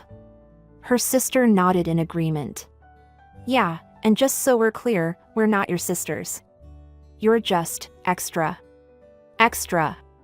The word hit me like a slap in the face. I stood there, mouth open, as they brushed past me, giggling to themselves. That night, I lay in bed, listening to the sounds of my new family settling in. I felt like a stranger in my own home. The next day, things got worse. I came home from school to find the twins wearing my clothes. "Hey," I said, shocked. "Those are mine." Brittany rolled her eyes. "Mom said we could borrow them." "Don't be so selfish." I looked to Mom for backup, but she just smiled. "Now, Candy, sharing is caring. The girls just want to feel welcome." Welcome? They were wearing my favorite shirt. I stomped up to my room, fighting back tears. As the days passed, it became clear that I was no longer the center of Mom's world. She doted on the twins, buying them new clothes and toys. My stuff started disappearing, given away to my new sisters without my permission. One day, I overheard Mom talking to her new husband. "The girls need new phones," she was saying. "We could use the money we set aside for Candy's birthday." My birthday. She was going to skip my birthday for them. When the day came, Mom barely remembered. "Oh, honey," she said distractedly when I reminded her. "I'm so sorry, but the girls have a big sports event today. We'll celebrate another time, okay?" But we never did. I thought things might be better at Dad's place, where I stayed every other weekend. But I was wrong about that too. Dad's new wife was pregnant, and she had no time for me. And her son? He was a nightmare. One night, I woke up to a tickling sensation on my face. I opened my eyes and saw a huge spider sitting on my nose. I screamed, flailing around in panic. The whole house came running. As the lights flicked on, I saw it wasn't a real spider, but a plastic toy. And there was Dad's stepson, grinning in the doorway. "What's going on?" Dad's wife demanded, her pregnant belly leading the way as she waddled into the room. "Candy woke us all up with her screaming," the boy said innocently. "Over a toy." "You little," I started, but Dad's wife cut me off. "Honestly, Candy, what is wrong with you? Are you some kind of hysterical lunatic? I turned to Dad, expecting him to defend me. But he just stood there, looking uncomfortable. He put it there, I insisted. He knows I'm afraid of spiders. Don't be ridiculous, his wife snapped. Stop lying and go to sleep. I don't want to see you for the rest of the night. I looked at Dad again, silently begging him to say something, anything. But he just sighed and said, I'll take you home in the morning, Candy. As they all filed out, leaving me alone in the dark, I realized something. I didn't have a home anymore. I was alone. Life at Mom's house didn't get any better. The twins, emboldened by Mom's constant praise and attention, became downright cruel. One afternoon, I came home to find my favorite mug shattered on the kitchen floor. The twins were standing there, looking innocent as angels. Oh, Candy, Brittany said, her voice syrupy sweet. We're so sorry. We were just trying to make you some tea, and it slipped. I knew it was a lie. They'd never done anything nice for me, let alone make me tea. But before I could say anything, Mom and my stepdad walked in. What's going on here? Mom asked, eyeing the mess on the floor. Candy broke her mug, the other twin piped up. She got angry and smashed it.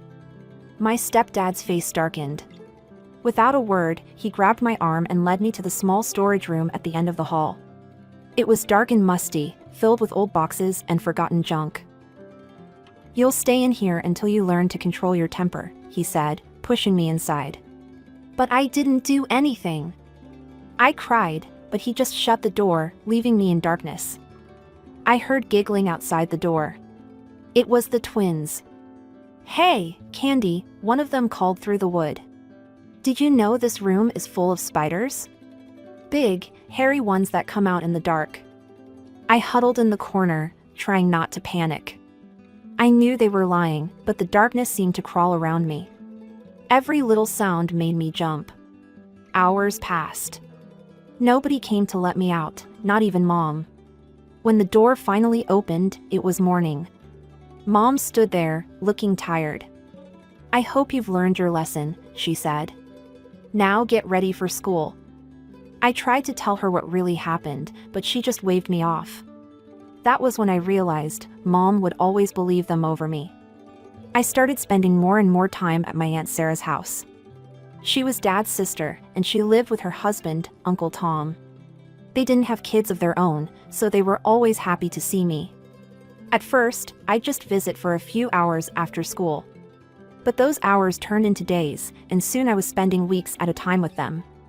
One day, after I'd been at Aunt Sarah's for almost a month, my teacher, Mrs. Rodriguez, showed up at Mom's house for a home visit. I wasn't there, of course, but I heard about it later from a neighbor kid who saw the whole thing. Mrs. Rodriguez knocked on the door, looking concerned. When Mom answered, the teacher asked to see me. Oh, Candy's with her father this week, Mom said dismissively. Mrs. Rodriguez frowned. That's odd. I just called Mr. Johnson, and he said Candy was living with you. Mom's face went pale. What? But, I thought. Mrs. Rodriguez was furious. She contacted Child Protective Services, and before I knew it, we were all headed to court. I sat in the courtroom, now 14 years old, watching as my parents argued over who should take care of me. But it wasn't the kind of argument I'd expected. You take her, Dad shouted at Mom. I have a small child. I don't have time for a teenager. Mom scoffed. Are you kidding? I have a life now. I can't deal with Candy's drama. I sat there, feeling smaller and smaller as they tossed me back and forth like a hot potato. Neither of them wanted me. But then, Aunt Sarah stood up. Your Honor, she said, her voice clear and strong. If I may, Tom and I would like to take custody of Candy. The courtroom went silent. I looked at Aunt Sarah in shock. She smiled at me, then turned back to the judge. She handed some papers to the judge. These documents show our financial stability. I'm a teacher, and Tom's a doctor. We can provide for Candy in every way. The judge looked over the papers, then looked at me. Candy, he said gently. You're old enough to have a say in this. Who do you want to live with? I didn't hesitate. Aunt Sarah and Uncle Tom, I said, my voice shaking but certain. I saw the relief on my parents' faces. They didn't even try to hide it. Over the next few weeks, I settled into my new life. Aunt Sarah and Uncle Tom weren't just taking care of me, they were parenting me. They asked about my day, helped me with my homework, and actually listened when I talked. One evening, as we sat around the dinner table, Uncle Tom asked, So, Candy, what should we call each other now? We're officially your guardians. I thought for a moment. These people had shown me more love in a few weeks than my own parents had in years. Could I call you Mom and Dad? I asked hesitantly. Aunt Sarah's eyes filled with tears. Oh, sweetie, we'd be honored. From that day on, they were Mom and Dad to me. My birth parents became distant memories, people I thought about less and less as time went on. My new life wasn't just about Aunt Sarah and Uncle Tom, though. I also got to know Uncle Tom's mother, my new grandmother. She lived nearby and quickly became one of my favorite people in the world. Grandma was a retired doctor, and she had this way of making everything interesting. We'd spend hours in her garden, planting vegetables and flowers while she told me stories about her days in the hospital. And I realized I also want to become a doctor. With Grandma's help and the unwavering support of my new parents, I threw myself into my studies. Before I knew it, it was time for high school graduation. As I stood in my cap and gown, scanning the audience, I saw the faces of the people who truly mattered, Mom, Dad, and Grandma, all beaming with pride. My birth parents weren't there. They hadn't even sent a card. I applied to medical college and, to my delight, got accepted on a full scholarship. Life was good. I had a loving family, a clear goal, and a bright future ahead of me. 3 years flew by in a whirlwind of lectures, late-night study sessions, and clinical rotations. Every time I put on my white coat, I felt a surge of pride, knowing I was living the dream Grandma had helped nurture. That's why, when Mom, Aunt Sarah, called me that rainy Tuesday afternoon, I knew something was terribly wrong before she even spoke. Candy, honey, she said, her voice cracking. It's Grandma. She's gone. The world stopped spinning. Grandma? Gone? It couldn't be. We had plans to review my latest paper this weekend. She was supposed to be at my graduation in a year. The next few days passed in a blur of tears and hushed conversations. As we gathered for the funeral, I stood between Mom and Dad, Aunt Sarah and Uncle Tom, feeling like a little girl again, lost and scared. But then came the reading of the will. To my beloved granddaughter, Candy, the lawyer read, I leave my entire estate, including my house and all my savings, amounting of $1,980,000. I gasped, looking around the room in shock. This had to be a mistake. But Mom and Dad were nodding, small smiles on their tear-stained faces. Grandma talked to us about this, Dad explained later. She wanted to make sure you had a solid foundation for your future. We agreed it was the right thing to do. As the dust settled and I tried to come to terms with my newfound wealth, life threw me another curveball. My phone started ringing with unfamiliar numbers. When I finally answered one, I nearly dropped the phone in shock. Candy? Hi, it's your mother. I hadn't heard her voice in years. Before I could respond, she rushed on, I've been thinking about you so much lately. How are you? Where are you studying? We should catch up. Over the next few days, similar calls came in from my birth father. Suddenly, they were both intensely interested in my life, asking to meet, talking about how much they missed me.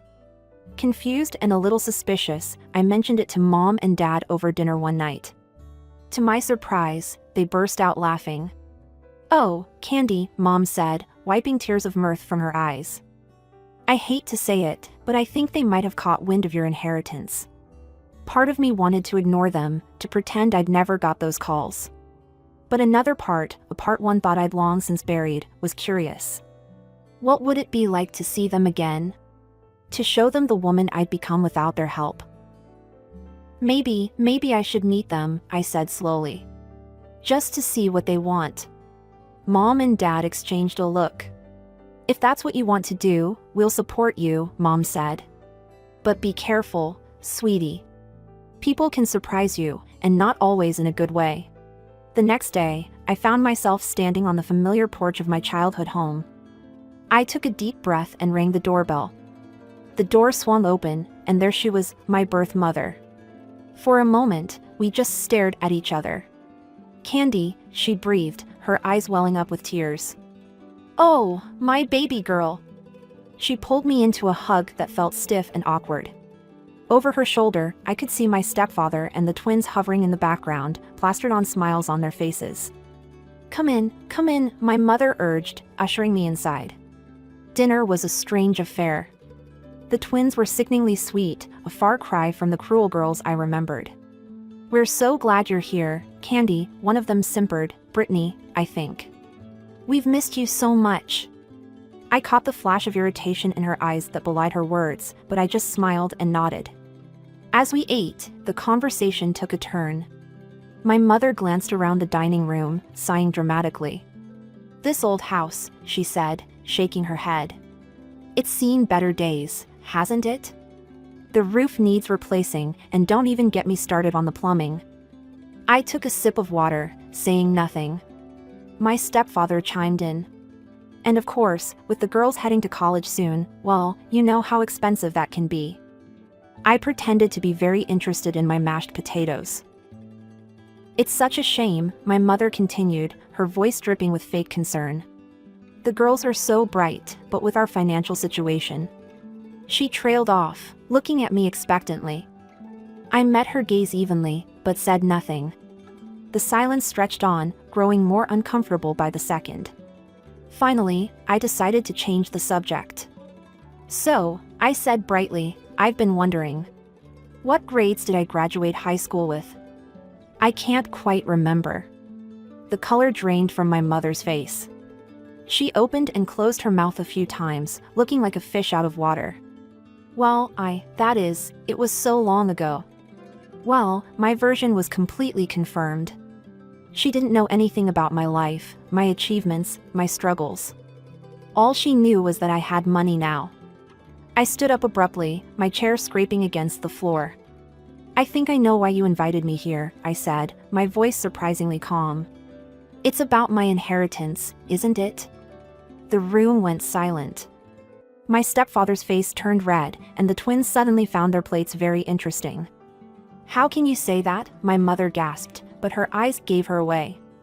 There was no warmth there, no motherly love. Just calculation and disappointment. "Now, Candy," my stepfather started, but I cut him off. "No, I'm done here. Don't contact me again."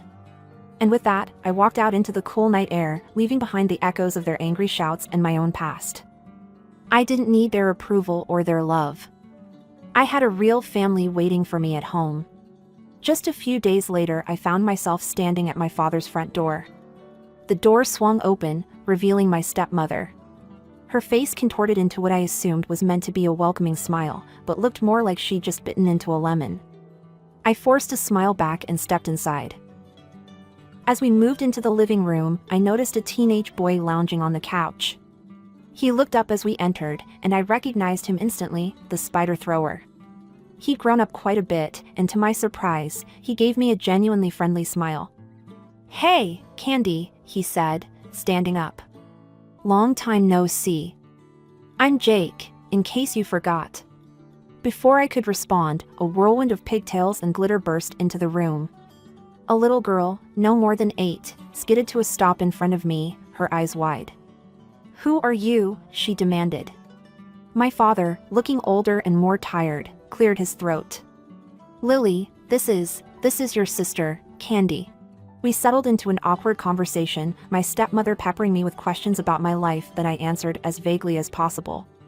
Jake, surprisingly, seemed genuinely interested, asking about my medical studies with what appeared to be real curiosity.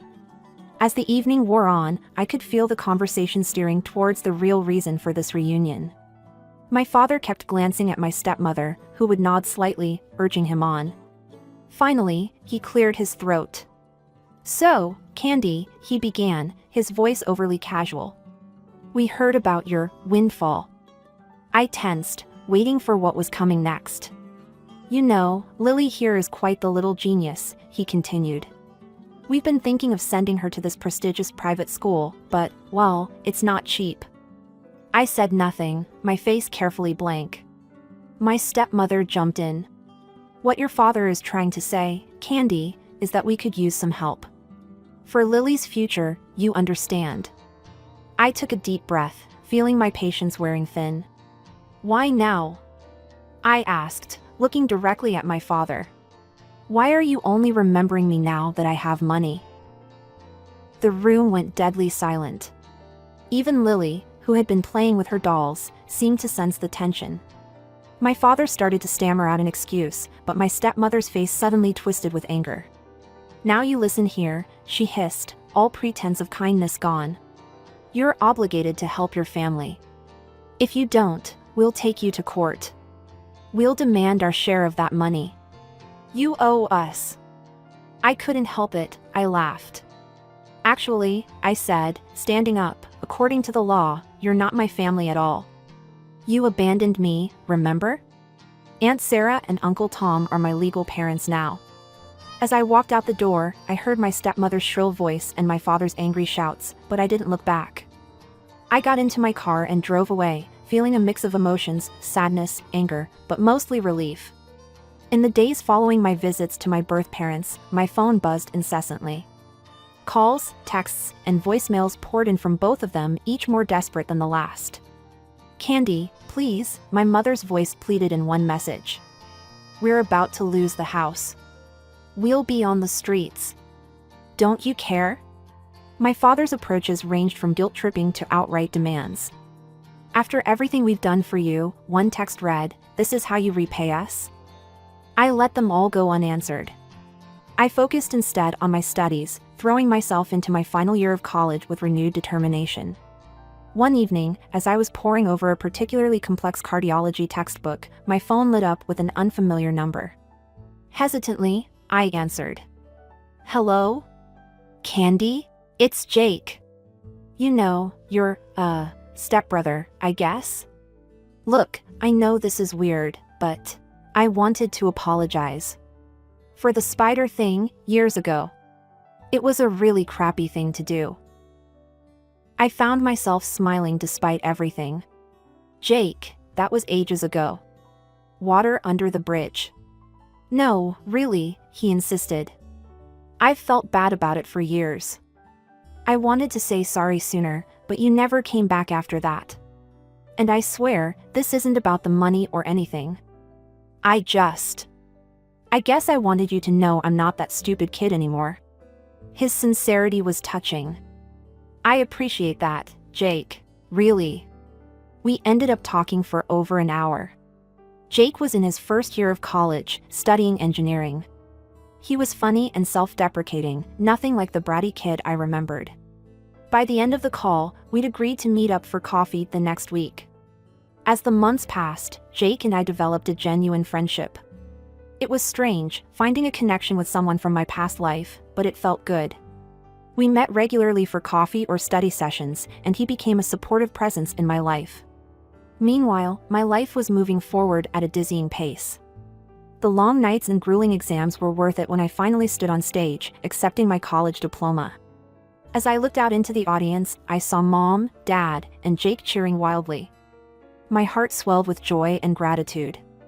As for my birth parents, their messages eventually tapered off. I heard through Jake that they were struggling financially, but I kept my distance. It wasn't out of spite or anger anymore, just a recognition that we were on different paths. One day, as Jake and I were grabbing coffee, he mentioned his little sister, my half-sister, Lily. She's really smart, he said. Always reading, asking questions about everything. But my dad and stepmom, they're not exactly encouraging it. I thought about the bright-eyed little girl I'd met briefly. Maybe, I said slowly, I could help with her education. Set up a college fund or something. Not for them, but for her. As I drove home that evening, I reflected on the journey that had brought me here. The pain, the abandonment, the unexpected inheritance, it had all led me to this moment. I was Dr. Candy Johnson now, with a bright future in medicine ahead of me. I had a family who loved me, a true friend in Jake, and the means to make a difference in a young girl's life.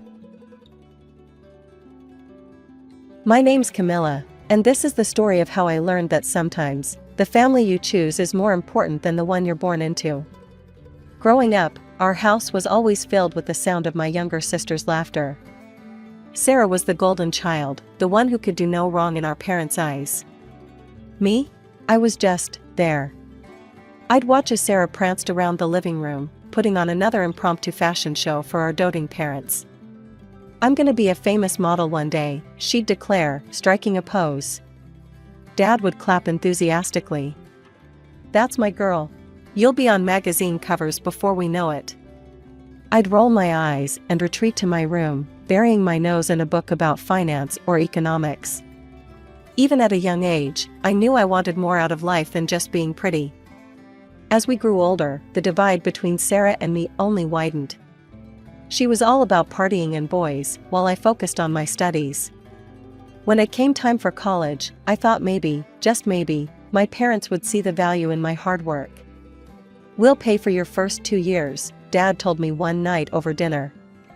"After that, you're on your own." I couldn't believe my ears. "But what about Sarah? Are you going to make her pay for her own education too?" Mom shot me a stern look. "Your sister has different talents. We need to support her dreams." I packed my bags and moved to another city for college. During the day, I threw myself into my studies, determined to become a financial analyst. At night, I worked whatever jobs I could find, waitressing, tutoring, you name it. Every penny I earned went into my savings for tuition. It wasn't easy. There were nights when I'd cry myself to sleep, exhausted and wondering if it was all worth it. But I refused to give up. I knew that education was my ticket to a better life, away from the constant comparisons and disappointments of my childhood home. By my 3rd year, I'd saved enough to cover my tuition. And for my final year? I hit the jackpot, a full scholarship based on my academic performance. Take that, Mom and Dad. Meanwhile, Sarah was living it up back home. She'd drop out of community college after a semester, claiming it was cramping her style. Last I heard, she was bouncing between modeling gigs and part-time jobs, still living in our parents' house. After graduation, I made the decision to stay in the city where I'd attended college. It felt more like home than my childhood house ever had. With my degree in finance and glowing recommendations from my professors, I landed a job at a prestigious firm. It wasn't entry-level either. They recognized my potential and gave me a position with real responsibility. I threw myself into work with the same determination I'd shown in college. Long nights, early mornings, whatever it took to prove myself. And prove myself I did. "Camilla, that deal you closed last week was impressive," my boss said one day, calling me into his office. "Keep this up, and you'll be looking at a promotion before you know it." I beamed with pride. This was what I'd worked so hard for, recognition based on my own merits, not comparisons to anyone else. It was around this time that I met Jake. We were both reaching for the same finance magazine at a local coffee shop, and our hands touched. Cliché, I know, but sometimes life really does play out like a rom-com. "Sorry," he said, flashing a warm smile. "You take it. I insist." "How about we share it over coffee?" I suggested, surprising myself with my boldness. That coffee date turned into dinner, which turned into weekend getaways, and before I knew it, 5 years had flown by. Jake was everything I'd ever wanted in a partner, kind, ambitious, and supportive of my career. Meanwhile, my career flourished. Each successful deal brought bonuses and new opportunities. By the time I hit 32, I'd saved enough for a down payment on an apartment and bought myself a reliable car. It wasn't flashy, but it was mine, earned through my own sweat and tears. One night, over a homemade dinner in my apartment, Jake got down on one knee. As he slipped the ring on my finger, I couldn't help but think how different my life was now compared to my childhood. Here was someone who loved me for who I was, not who he wanted me to be. We decided to save up for a big wedding. After all, we'd both worked hard to get where we were, why not celebrate in style? I want it to be perfect, I told Jake one evening as we scrolled through wedding websites. A day that shows how far we've come. Jake squeezed my hand. Whatever you want, love. You deserve it. I threw myself into wedding planning with the same enthusiasm I'd shown in my career. I subscribed to bridal magazines, joined online forums, and created mood boards. Every spare moment was spent dreaming up our perfect day. Meanwhile, life back in my hometown hadn't changed much. Sarah was still living with our parents, now with a baby in tow. The father, some guy she'd dated for a few months, had disappeared as soon as he'd heard the news. Your sister needs our help, Mom said during one of our rare phone calls. It's not easy being a single mother. I bit my tongue, holding back the retort that Sarah had made her own choices. Instead, I simply said, I'm sure she'll figure it out. That's the problem with you, Camilla, Mom sighed. You've always been so cold towards your family. The accusation stung, but I refused to let it get to me. I'd spent too many years trying to win their approval. Now, I was focused on building my own life, my own family with Jake. One ordinary Tuesday, as I was reviewing some financial reports at work, my phone buzzed with an email notification. The sender's name made my heart skip a beat, Sarah. With a mixture of curiosity and apprehension, I opened it. What I saw made my blood run cold. It was a scanned copy of our parents' will.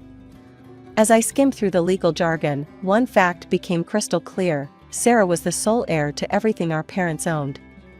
My hands shaking, I dialed my mother's number. She picked up on the third ring. Mom, what's this will Sarah sent me? I demanded, trying to keep my voice steady. Why am I not included? There was a pause on the other end of the line. When she spoke again, her tone was defensive. Camilla, you're doing well for yourself. You have a good job, an apartment, a car. You don't need our money. That's not the point, I argued, my voice rising. I'm your daughter too. Don't I deserve? Your sister is struggling, Mom cut me off. She's a single mother, she has no job. We can't leave her with nothing. The conversation went on like this for a while, with me trying to understand their decision and Mom defending it. In the end, I hung up feeling hurt, angry, and completely dismissed. Over the next few weeks, I distanced myself from my family. I stopped calling, stopped responding to messages. It hurt, but I told myself it was for the best. I had my own life now, my own family with Jake. I didn't need their approval anymore. But just as I was starting to feel at peace with my decision, life threw another curveball my way. It was a quiet Sunday afternoon. Jake and I were lounging on the couch, flipping through wedding venues online, when my phone rang. It was my mother again. Against my better judgment, I answered. Hello? Camilla, my mother's voice was strained, almost panicked. I need surgery. Urgently. The insurance won't cover it all, and we need money. I closed my eyes, bracing myself for what was coming next. How much? $22,000, she said quietly. The amount hit me like a punch to the gut. It was a large chunk of what Jake and I had saved for our wedding. I glanced at Jake, who was watching me with concern. I need to think about this, I told her. I'll call you back. After I hung up, I filled Jake in on the situation. He listened thoughtfully, then said, It's your decision, babe. But if it were my parents, I'd want to help. I nodded, torn between my lingering resentment and the desire to do the right thing. Finally, I called my mother back. I can help, I said. But I want to do this properly. I'll open a bank account and transfer the money there. You can pay me back gradually. To my surprise, my mother balked at the idea. No, we need cash. Can you bring it in person? Something about her insistence on cash set off alarm bells in my head. Mom, I can't take time off work right now. But I can pay the hospital directly if you give me the details. No, she said quickly. I mean, I don't understand all these modern banking things. Please, Camilla. Cash would be easiest. I was confused and a little suspicious, but I pushed those feelings aside. This was my mother's health we were talking about. Okay, I said finally. I can't come myself, but Jake can bring the money. Is that all right? She agreed, and we made the arrangements. As I hung up, I couldn't shake the feeling that something wasn't quite right. But I pushed those thoughts aside. After all, what could possibly go wrong? Jake left early the next morning, a briefcase containing $22,000 in cash securely tucked under his arm. I kissed him goodbye, a knot of anxiety twisting in my stomach. I asked him to be careful and to call me as soon as he was done. He nodded, giving me a reassuring smile, promising he had everything under control. Hours later, my phone buzzed with a text from Jake, informing me of his arrival. I held my breath, waiting for his call. When it finally came, Jake's voice was filled with a mix of emotions as he recounted the events of his visit. Upon arriving at my parents' house, Jake found that neither of my parents was home. Instead, he was greeted by my sister, Sarah. Jake explained the purpose of his visit, stating that he had brought money intended for my mother. Sarah informed him that our mother had been admitted to the hospital and our father had gone to visit her. She explained that they were borrowing this money to pay for our mother's operation. Despite the unexpected turn of events, Jake handed over the money to Sarah. After completing this task, he quickly excused himself and left. When Jake returned home, I was eager to hear about his trip. As he walked through the door, I rushed to greet him. Thank you for doing this, Jake. I'm sure it will help my mom a lot. There's something else, Jake added, looking a bit uncertain. Sarah wasn't alone in the house. There was a guy there, looked like he was living there. I blinked in surprise. A guy? Living there? Mom never mentioned Sarah had a boyfriend, let alone one who moved in. Jake shrugged. Yeah, he seemed pretty comfortable. I was surprised too. I sat back, processing this new information. It was strange that my mother hadn't mentioned Sarah's boyfriend, but I brushed it off as just another example of our poor communication. Well, I'm just glad we could help with Mom's operation, I said finally. I hope she recovers quickly. As we sat there on the couch, I felt a mix of emotions. I was worried about my mother's health, but also grateful that we had been able to help. The presence of Sarah's boyfriend at my parents' house was unexpected, but I decided not to dwell on it. After all, my family's well-being was what mattered most right now. Every day, I'd call to check on my mother's progress, my heart racing each time until I heard her voice. The operation went well, dear, she'd say, her tone reassuring. We're so grateful for your help. I'm feeling better already. Relief washed over me with each call, but a nagging feeling persisted in the back of my mind. Something felt off, but I couldn't quite put my finger on it. A month passed, and I decided it was time to see for myself how my mother was doing. I took some time off work and made the journey back to my childhood home. When I arrived, I was surprised to find my mother already up and about, looking normal. There were no visible signs of her recent surgery, no hints of the illness that had allegedly threatened her life just weeks ago. Mom, I started, hesitantly. How are you feeling after the operation? She waved her hand dismissively, avoiding my gaze. Oh, much better. No need to worry about all that now. Would you like some tea? I wanted to press further, but seeing her bustling around the kitchen, I decided not to upset her. Maybe she just didn't want to relive the ordeal. My father was there too, doting on my young niece. Sarah, however, was conspicuously absent. Where's Sarah? I asked, watching my niece play with her toys. My mother's face lit up. Oh, Sarah's doing so well. She's got a job now, can you believe it? Works 7 days a week, even spends some nights there. Such a hard worker, our Sarah. I couldn't hide my shock. This didn't sound like the sister I knew at all. Wow, that's quite a change. People can surprise you, my mother said, a strange smile playing on her lips. I spent 2 days with my parents, playing with my niece, and trying to reconnect with my family. But something felt off.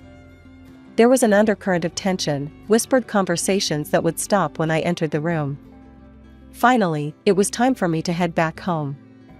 As I drove, my mind wandered, trying to make sense of the strange visit. On a whim, I pulled over at a rest stop and decided to check social media.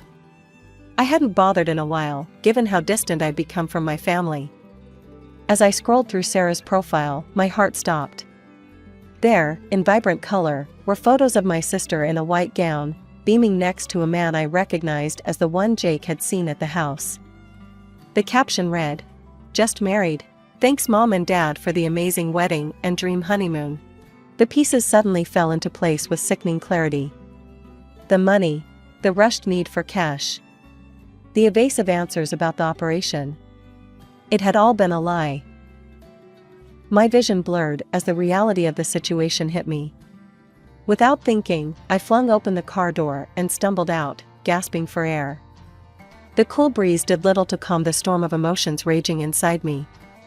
Betrayal, anger, hurt, they all swirled together as I leaned against my car, trying to steady myself. With shaking hands, I pulled out my phone and dialed my mother's number. Each ring felt like an eternity until finally, she answered. "Camilla? Is everything all right?" Her voice was casual, as if nothing was wrong. "Mom," I managed, my voice trembling. "I need you to be honest with me. What happened to the money we sent for your operation?" There was a long pause on the other end of the line. When she spoke again, her tone had changed. "Camilla, you have to understand. There was no operation. We gave the money to Sarah for her wedding." The confirmation hit me like a physical blow. "How could you?" I whispered. "Your sister finally met a good man," my mother explained, her voice taking on a defensive edge. "We couldn't leave her without a proper wedding gift. This was her chance at happiness." Tears streamed down my face as I spoke. "Do you have any idea how hard I worked for that money? How many nights I stayed up, how many weekends I gave up? Jake and I were saving that for our own wedding." There was a moment of silence before my mother responded, her voice cold and indifferent. "You're smart, Camilla. You can always earn more." Her callous response sparked a fire of anger within me. "I want the money back," I demanded. "All of it, now." To my shock, my mother laughed. It was a harsh, mirthless sound that sent chills down my spine. "Oh, Camilla," she said, her voice dripping with condescension. "You can't prove you gave us any money." "What?" I gasped. "Jake brought it to you. He gave it to Sarah." "Did he now?" My mother's voice was sickeningly sweet. "That's not how I remember it. If you try to take this to court, I'll tell them your boyfriend is a fraud. That he took the money for himself and never gave us a cent." I felt like I was going to be sick. You wouldn't." "Try me," she challenged. "It's your word against ours, dear. And let's face it, who would believe the daughter who's barely spoken to her family in years over her poor, struggling sister and her devoted parents?" Before I could respond, the line went dead. I stared at my phone in disbelief, my mother's words echoing in my ears. The depth of their betrayal was staggering. Not only had they lied to me, stolen from me, but now they were threatening to paint Jake as a criminal if I tried to get the money back. I slumped against my car, my legs no longer able to support me. How had it come to this? My own family, the people who were supposed to love and support me unconditionally, had manipulated and betrayed me in the worst possible way. I stumbled through our apartment door, emotionally drained and still reeling from the conversation with my mother. Jake was there in an instant, concern etched across his face. "Camilla, what happened?" he asked, guiding me to the couch. Through tears, I recounted everything, the wedding photos, the phone call, my mother's cruel words and threats. Jake listened intently, his arms around me, providing silent support. When I finished, Jake took a deep breath. "I had a feeling something wasn't right about that whole situation," he said softly. That's why I took some precautions. Jake stood up and retrieved his laptop. I bought a hidden camera before I went to your parents' house, he explained. I had a hunch we might need proof of what happened. My eyes widened as Jake pulled up a video file. There on the screen was Jake, handing over the cash to Sarah. Clear as day, we could hear Sarah counting the money and stating it was for our mother's operation. Jake, I whispered, you're brilliant. He squeezed my hand. With this, we can prove what really happened. Your mother can't deny it or threaten to accuse me of fraud. The next day, we met with a lawyer. After reviewing our evidence, she was confident we had a strong case. It won't be a quick process, she warned us. These things take time. But with this video, I believe we'll win. As we left the lawyer's office, Jake turned to me. You know, we don't have to put our lives on hold while this plays out, he said. Why don't we get married now? I looked at him, surprised. But what about the big wedding we were planning? Jake shook his head. That doesn't matter. What matters is us, starting our life together. We don't need a lavish party for that. Over the next few weeks, we planned a small, intimate ceremony. It wasn't the grand affair we'd originally envisioned, but as I stood there, exchanging vows with Jake surrounded by our closest friends, I realized this was perfect. There was a noticeable absence, my family. I hadn't called them, hadn't told them about the wedding. As much as it hurt, I knew it was for the best. As Jake and I shared our first dance as a married couple, I felt a weight lift off my shoulders. Yes, there was still a legal battle ahead, and the pain of my family's betrayal was still fresh. But here, in this moment, surrounded by people who truly loved and supported me, I felt hope for the future. Months passed, and our lawsuit against my mother finally went to court. As we presented our evidence, including Jake's video recording, I could see the shock and disbelief on the judge's face. My mother's attempts to paint us as liars crumbled in the face of irrefutable proof. The day the verdict was announced, my phone rang. It was my mother. How dare you, she hissed, her voice dripping with venom. After everything we've done for you, this is how you repay us? You ungrateful child. I remained silent as she ranted, listing off every perceived sacrifice they'd made for me growing up. Her words, once capable of cutting me to the core, now felt hollow. I hope you're happy, she spat. As of this moment, you are no longer my daughter. You're dead to me. The line went dead before I could respond. I stood there, phone in hand, feeling a mix of pain and, surprisingly, relief. The court ordered my mother to repay the $22,000. I later learned she had to take out a loan to cover it. Life moved on. Jake and I focused on our careers and our life together, leaving the drama of my family behind. But news still trickled in through mutual acquaintances. Sarah's marriage, it seemed, was far from the fairy tale she'd envisioned. She and her husband stayed with our parents, turning the house into a constant party zone. Neighbors complained about the noise and drunken behavior. It all came to a head when Sarah's husband, in a drunken rage, tried to kick my parents out of their own home. The police were called, and the ugly truth of their situation was laid bare for all to see. The final straw came when Sarah lost custody of her daughter due to her negligent behavior. My parents, finally seeing the destruction Sarah had wrought, kicked her and her husband out. They took in their granddaughter, determined to give her the stable home Sarah couldn't provide. Just when I thought that chapter of my life was closed for good, my phone rang with a familiar number. Against my better judgment, I answered. Camilla? My mother's voice was softer than I'd heard it in years. I miss you. I said nothing, waiting for the other shoe to drop. It didn't take long. We need your help, she continued. With raising your niece. It's hard, and we're not as young as we used to be. As she spoke, a sense of déjà vu washed over me. History was indeed repeating itself. Where once they'd favored Sarah over me, now they were trying to rope me into caring for her child. I'm sorry, I said, my voice firm. I can't help you. But she's your niece, my mother protested. Don't you care about family? I took a deep breath. My niece is innocent in all this, and I hope she has a good life. But you haven't changed. You're still trying to use me to fix your mistakes. I won't do it. Don't call me again. I hung up and immediately blocked her number, along with those of my father and Sarah. As I set the phone down, I felt a weight lift off my shoulders. Jake found me on the balcony later that evening, staring out at the city lights. "Everything okay?" he asked, wrapping his arms around me. I leaned back into his embrace. "Yeah," I said, surprising myself with how much I meant it. "I think it finally is." We stood there in comfortable silence, watching the world go by. I thought about the journey that had brought me here, the pain, the betrayals, the hard lessons learned. But I also thought about the strength I'd found, the love I'd built with Jake, and the life we were creating together. From the moment I could understand my father's words, I knew he'd always longed for a son.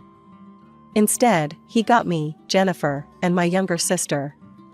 Dad was an ophthalmologist, a damn good one too. But he had bigger dreams. When I was about 5, he opened his first eyeglass store. I remember the day clearly, the smell of fresh paint, the gleaming displays, and Dad's proud smile as he cut the ribbon. As the years passed, Dad's business grew. He took out a loan, opened a lens production facility, and before we knew it, he had a chain of stores across the state. By the time I hit high school, Dad's company was a proper empire, 30 stores and a high-tech manufacturing plant. I threw myself into my studies, determined to make Dad proud. While other kids were hanging out at the mall or going to parties, I was nose-deep in textbooks or helping out at one of Dad's stores after school. Every day after school, I'd head to the store, learning everything I could. How to handle customers, manage inventory, even basic bookkeeping. I was determined to prove myself. My sister, on the other hand, couldn't care less about the family business. She was always off in her own world, paintbrush in hand, creating these wild, colorful masterpieces. Dad tried to get her interested, but it was like trying to teach a fish to climb a tree. Jennifer, my dance teacher, said one day after class, "You've got real talent. Have you ever thought about pursuing dance professionally?" I hesitated. Truth was, I loved dancing.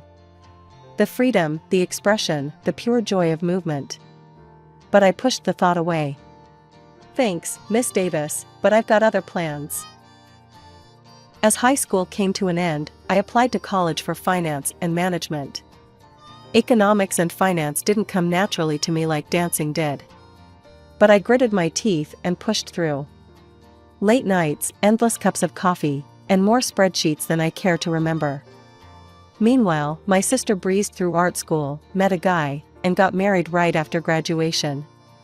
To everyone's surprise, her new husband started working for Dad's company. The day I graduated college, I felt a mix of relief and determination. As I walked across that stage, diploma in hand, I could see Dad in the audience, grinning from ear to ear. This was it. I was ready to take on the family business. As I stepped off the bus in my hometown, the familiar sights and smells washed over me. It felt like nothing had changed, but everything was different. I was different. No longer the wide-eyed girl who left for college, but a woman with a degree and a purpose. Dad was waiting for me, leaning against his car with that proud smile I'd always longed to see. "Welcome home, Jen," he said, pulling me into a bear hug. "Ready to get to work?"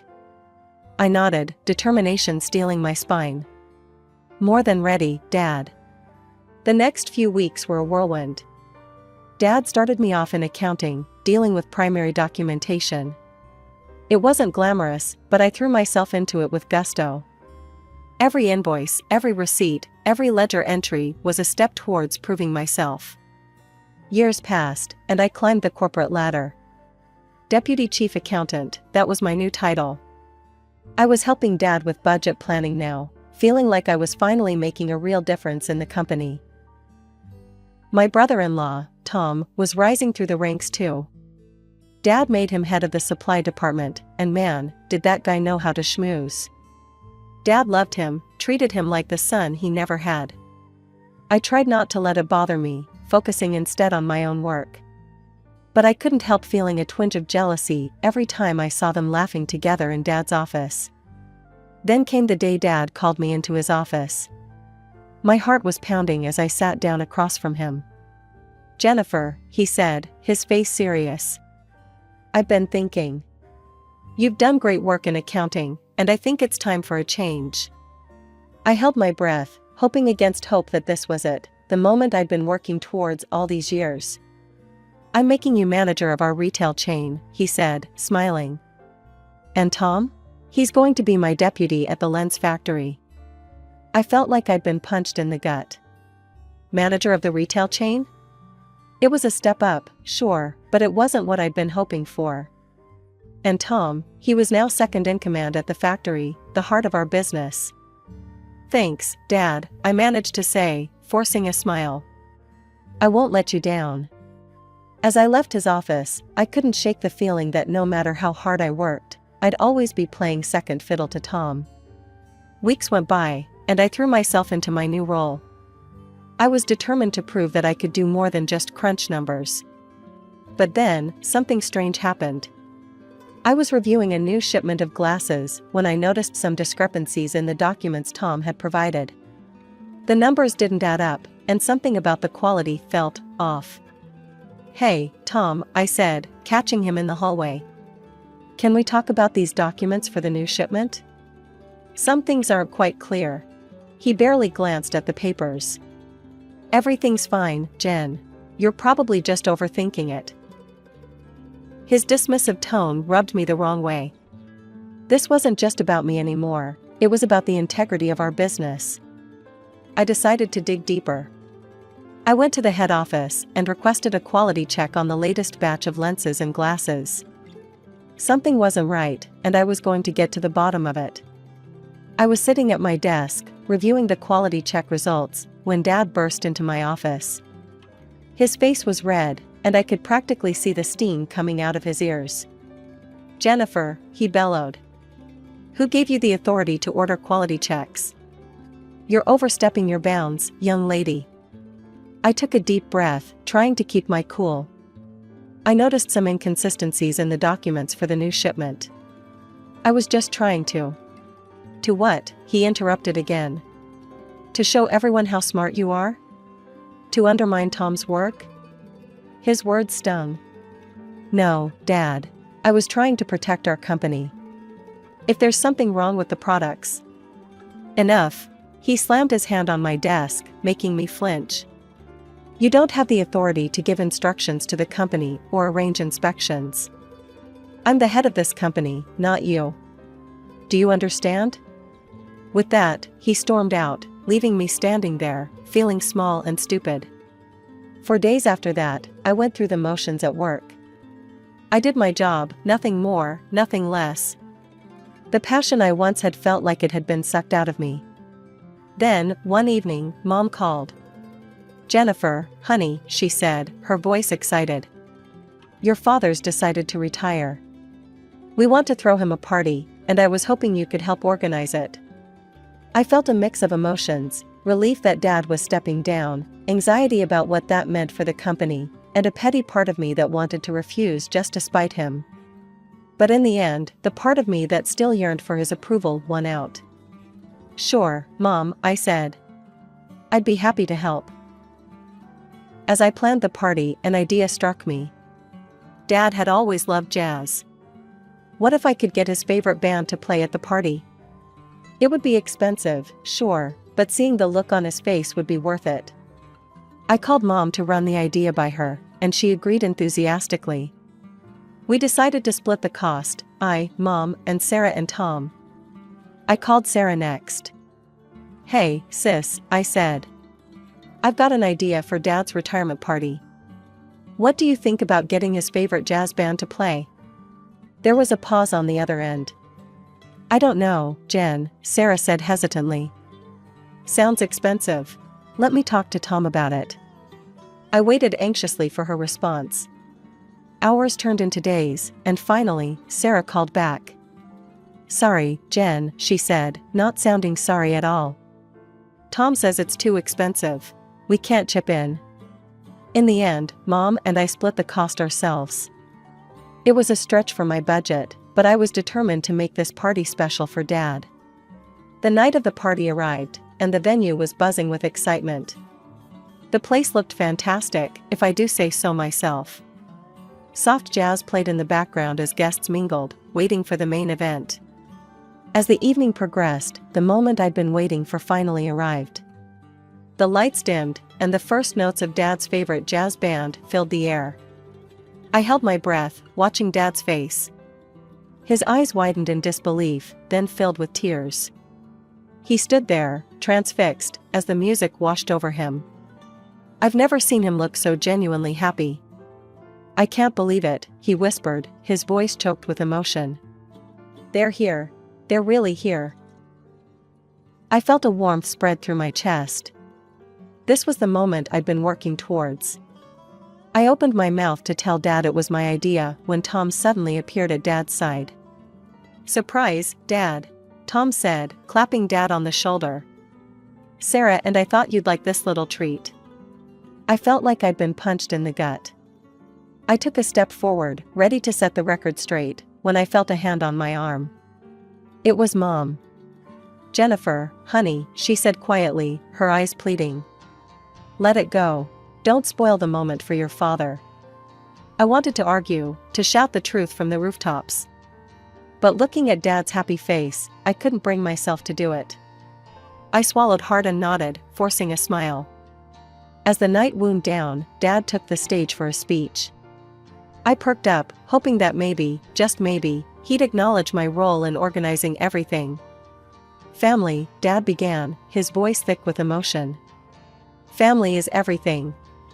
And tonight, as I prepare to step away from the company I built, I'm filled with gratitude for the support you've all given me. I smiled, waiting for my name to be mentioned. But more than that, Dad continued. I'm filled with hope for the future. Hope that this company will continue to thrive for generations to come. And that's why I've made a decision. It's time to pass the torch. I straightened up, my pulse pounding in my ears. This was it. All those years of hard work were about to pay off. Tom, Dad said, turning to my brother-in-law with a proud smile. I'm making you the new CEO of the company.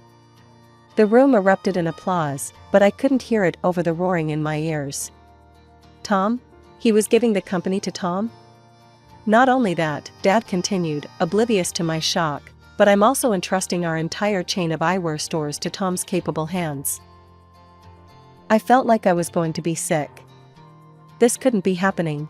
It had to be a nightmare. After Dad's announcement, I approached him, my voice barely above a whisper. Dad, what about me?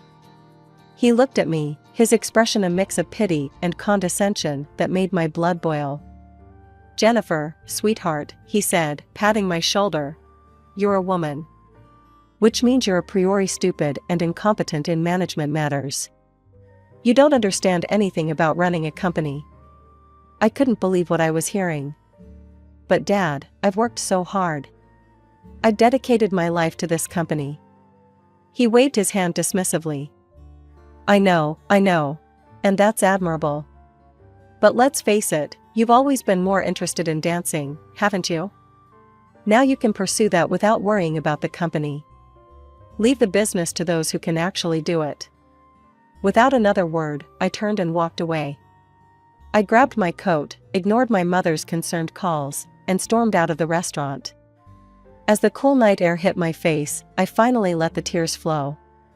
A couple of hours later, I was already packing my bags. I didn't know where I was going, but I knew I had to get away. Away from the family business, away from my father's crushing disappointment, away from Tom's smug face. My phone buzzed. It was my sister, Sarah. I almost didn't answer, but something made me pick up. Jen? Sarah's voice was irritatingly chipper. Where are you? Dad's looking for you. He wants to know when you're planning to serve the cake. Tom's got a sweet tooth, you know. I couldn't believe what I was hearing. After everything that had happened, they were worried about cake? Tell your husband to figure out the cake situation himself, I snapped. He's the big boss now, isn't he? I hung up before she could respond. With my bags packed and my resignation letter emailed to HR, I left town. I ended up in a city a few hours away, determined to start fresh. It wasn't easy at first. I landed a junior position at a large auditing firm. The work was challenging, but I threw myself into it with everything I had. No more trying to please anyone but myself. Years passed. I climbed the corporate ladder, earning a reputation as a skilled and dedicated auditor. The firm gave me increasingly difficult and interesting cases, trusting my judgment and expertise. And in the evenings, I danced. I found a studio near my apartment and started taking classes again. It felt like coming home, like rediscovering a part of myself I had buried for far too long. I barely spoke to my family during this time. Occasional calls with Mom, sure, but we kept things superficial. I didn't ask about Dad or the business, and she didn't volunteer any information. Life was good. I had a high-paying job I excelled at, a beautiful apartment in a nice neighborhood, and I was finally pursuing my passion for dance. I felt free, truly happy for the first time in years. Then, one evening, everything changed again. I was walking home from dance class, my body pleasantly sore from a challenging routine, when I saw her. Sarah was standing outside my building, looking lost and disheveled. "Jennifer," she called out, her voice trembling. "I need your help." "How did you find me?" I asked, my voice cold. Sarah looked down, ashamed. "Mom gave me your address." We need your help, Jen. Tom's in trouble. The company, it's being audited by the tax authorities. And your firm is conducting the audit." I felt a chill run down my spine. I had a feeling I knew where this was going, but I let her continue. "We need you to influence the results of the audit," Sarah pleaded. Just tell them everything's fine with the accounting. "Please, Jen. We're family." I couldn't believe what I was hearing.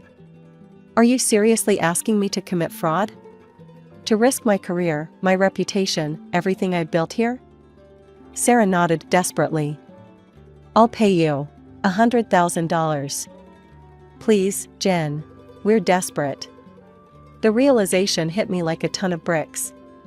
Tom had screwed up, big time. And now they wanted me to cover for him, to jeopardize everything I'd worked for. "This conversation is over," I said, pulling out my phone. "If you ever suggest something like this again, I'm calling the police." Sarah's face crumpled. She placed a hand on her belly, and I noticed for the first time that she was pregnant. "Please, Jen," she begged. "Think of your niece or nephew. You wouldn't want them to grow up without a father, would you?" I felt a surge of anger. "Your pregnancy doesn't change the fact that your husband is a fraud," I spat. "Now leave, before I call the cops." Sarah's demeanor changed instantly. She started screaming, hurling insults at me, causing a scene right there on the street. Passers-by began to stare, some pulling out their phones. I'd had enough. Without another word, I turned and walked into my building, leaving Sarah screaming on the sidewalk. A month passed after Sarah's unexpected visit. I threw myself into work, trying to forget about the whole ordeal. But fate, it seemed, had other plans. One evening, as I was reviewing some files for a particularly complex audit, there was a knock at my door. I wasn't expecting anyone, and for a moment, I feared Sarah had returned. But when I opened the door, I was shocked to see my parents standing there. They looked older, more tired than I remembered. Dad, once the picture of confidence, now seemed small and defeated. Mom's eyes were red-rimmed, as if she'd been crying. "Jennifer," Dad said, his voice barely above a whisper. "Can we come in? We need to talk." Hesitantly, I let them in. We sat in my living room, an uncomfortable silence stretching between us. Finally, Dad spoke. "We've come to ask for your forgiveness," he said, his voice breaking. "We've made terrible mistakes, and we've wronged you deeply." What followed was a confession that left me reeling. Tom, the golden boy, the son my father never had been running a massive scam for years. He'd been buying counterfeit lenses cheaply from South Asia and passing them off as expensive branded products through our chain of stores and pocketing the difference. He'd been siphoning money into offshore accounts for years. As they spoke, a memory surfaced. Years ago, when I'd noticed discrepancies in Tom's reports and tried to investigate. Dad had shut me down, accusing me of overstepping. Now, I realized just how right I'd been. The consequences were devastating. The subpar products were causing allergic reactions in patients. Lawsuits were piling up. The company that my father had built from the ground up, the legacy he'd been so proud of, was now teetering on the brink of bankruptcy. We were blind, Mom said, tears streaming down her face. We didn't want to see what was right in front of us. Dad reached out, tentatively taking my hand. Jennifer, we know we have no right to ask this of you. But, we need your help. The company needs you. Will you come back and take over?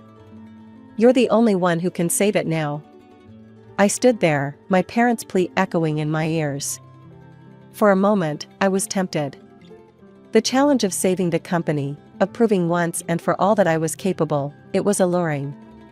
But then, like a flood, all the memories came rushing back. I remembered the disappointment in my father's eyes when I was born, not the son he'd always wanted. The countless times he'd dismissed my ideas and efforts. The way he'd so easily handed over the reins to Tom, calling me incompetent and stupid. The years I'd spent trying to prove myself, only to be cast aside. And now, here they were, asking me to swoop in and save them. To sacrifice everything I'd built for myself, all for a company that had never truly been mine. I looked at them, really looked at them. Despite the current crisis, they were still well off. They had money, they had resources. This wasn't about survival, it was about pride. My father's pride. His legacy. In that moment, I made my decision. No, I said, my voice firm and unwavering. They both looked shocked, as if they couldn't believe what they were hearing. I'm not ready to forgive you, and I don't want to communicate with you anymore. Where was all this concern when you were calling me incompetent? When you were handing over my birthright to Tom? You didn't think about me then, did you? My father tried to interject, but I wasn't finished.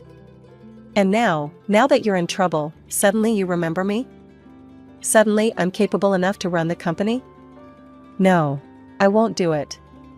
I won't sacrifice everything I built here to save your pride. My words hung in the air, heavy and final. I saw the hope drain from their faces, replaced by a mix of regret and despair. But it's your legacy too, my father said weakly.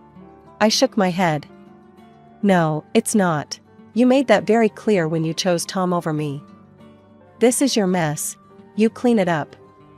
My mother was crying now, silent tears streaming down her face. Part of me wanted to comfort her, but I steeled myself against it. I'd spent too many years trying to please them, trying to be what they wanted me to be. No more. I think you should leave now, I said, moving towards the door. They stood slowly, looking lost and defeated. As I watched them walk down the hallway, looking small and pitiful, a part of me ached. But a larger part felt free.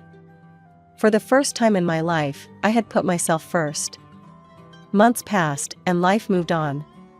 I heard through the grapevine about the fallout from my family's crisis. Dad had taken the reins of the company once again. It wasn't easy, but slowly, he was rebuilding the reputation he'd spent a lifetime creating. Tom wasn't so lucky. Fraud, tax evasion, embezzlement, the list of charges was long. He ended up behind bars, his offshore accounts frozen, drowning in fines and debt. Sarah, now a single mother, had moved back in with our parents. I heard she was struggling to adjust to her new reality. Sometimes, I felt a pang of sympathy for her and her child, but I reminded myself that she had made her choices. As for me? Well, life had a funny way of surprising you when you least expect it. It happened one evening at the dance studio. I was lost in the music, my body moving freely to the rhythm, when I noticed him. A man with a camera, capturing the dancer's movements. There was something about the way he looked at the world through his lens that intrigued me. After class, he approached me. "Hi, I'm Alex," he said, his smile warm and genuine. "I hope you don't mind, but I got some great shots of you dancing. You're really talented." We got to talking, and before I knew it, hours had passed. Alex was a freelance photographer, with a passion for capturing moments of pure joy and freedom. As we parted ways that night, he hesitated for a moment. "Listen, Jennifer," he said, a hint of nervousness in his voice. "Would you like to grab coffee sometime? Or dinner, maybe?" I surprised myself by saying yes without hesitation. That was the beginning of something beautiful. Alex and I started dating, and with him, I discovered a side of myself I never knew existed. He encouraged me to be more open, more free-spirited.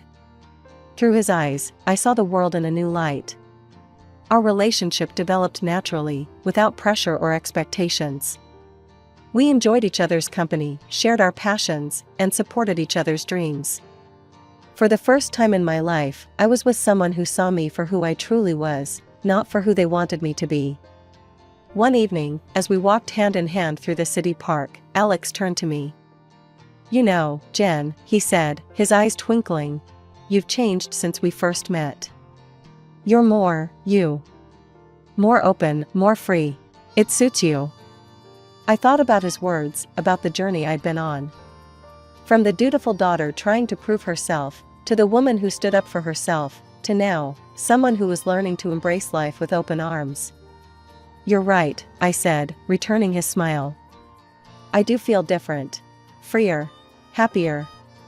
As we continued our walk, I reflected on the twists and turns my life had taken. The pain, the disappointments, the hard decisions, they had all led me here, to this moment. I wasn't the person I thought I'd be all those years ago, working in my father's company. I was someone better, someone true to herself. My name's Robin, and I had just celebrated my 26th birthday a few weeks ago. Life was good. I was engaged to Jake, my college sweetheart, and our wedding was right around the corner. Everything seemed perfect until my mom decided to throw a wrench in the works.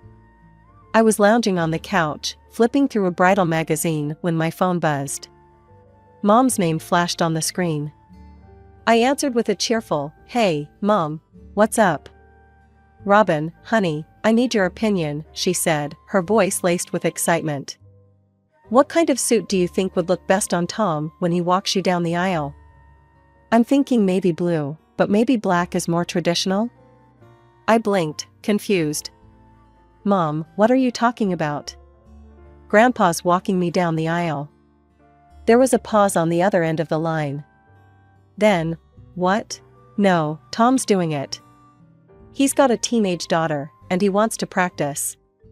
You know, to get a feel for when it's her turn." I sat up straight, my magazine forgotten. "Practice? Mom, I'm not some dress rehearsal for your boyfriend's future father of the bride moment. Grandpa's walking me down the aisle, end of story." "But Tom." "I don't care about Tom," I shouted, surprising myself with the intensity of my anger. "I'm not going to be his guinea pig. If he wants to practice so badly, tell him to find some other wedding to crash." "Robin Elizabeth Carter, you listen to me." I hung up. The phone immediately started ringing again, but I ignored it, tossing it aside as if it had burned me. As I sat there, my heart pounding, memories started flooding back. Dad's face, his warm smile, the way he used to swing me around in the backyard. He'd died when I was 10, leaving a gaping hole in our lives that Mom had desperately tried to fill. I remembered the parade of men that followed, all truckers from the transportation company where Mom worked. She'd bring them home, introducing each one as the one, her future husband, my future stepfather. But they never lasted long. Mom was intense, clingy. She'd scare them off, and then the next one would appear, another Mr. Right in a never-ending cycle. As I sat there, lost in memories, I couldn't help but remember how I'd sought refuge with my grandparents during those tumultuous years.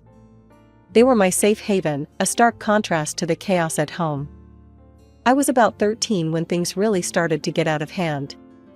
One day, I came home from school to find Mom in a screaming match with some woman I'd never seen before. "You home-wrecking bitch," the stranger shrieked, her face red with fury. "That's my husband." Mom, never one to back down, fired right back. "He told me he was single.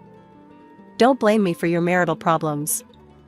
And there, lounging in our ratty armchair, was Mom's latest boyfriend. I think his name was Dave or Dan. I honestly couldn't keep track anymore. He was watching the two women fight with a smug grin on his face, like it was some kind of twisted entertainment. I stood frozen in the doorway, my backpack slipping off my shoulder. "Mom?" I called out weakly. Both women whirled to face me. The stranger's eyes widened, then narrowed. "Is this your daughter?" she spat at Mom. "Does she know what kind of woman her mother is?" "Leave her out of this," Mom yelled back. Dave Ordand finally stood up. Ladies, he drawled. "No need to fight. There's plenty of me to go around." The stranger let out a strangled scream and lunged at him. I took that as my cue to bolt, locking myself in my room until the shouting stopped. That night, I heard Mom crying through the thin walls of our apartment. Dave Ordand had left with his wife, and Mom was alone again. As I grew older, things didn't get better. By the time I was 15, I was doing everything I could to avoid being home. It wasn't just the revolving door of Mom's boyfriends anymore, it was the way they looked at me. I remember one guy, Rick, eyeing me up and down as I grabbed a snack from the kitchen. "Your girl's filling out nicely," he told Mom.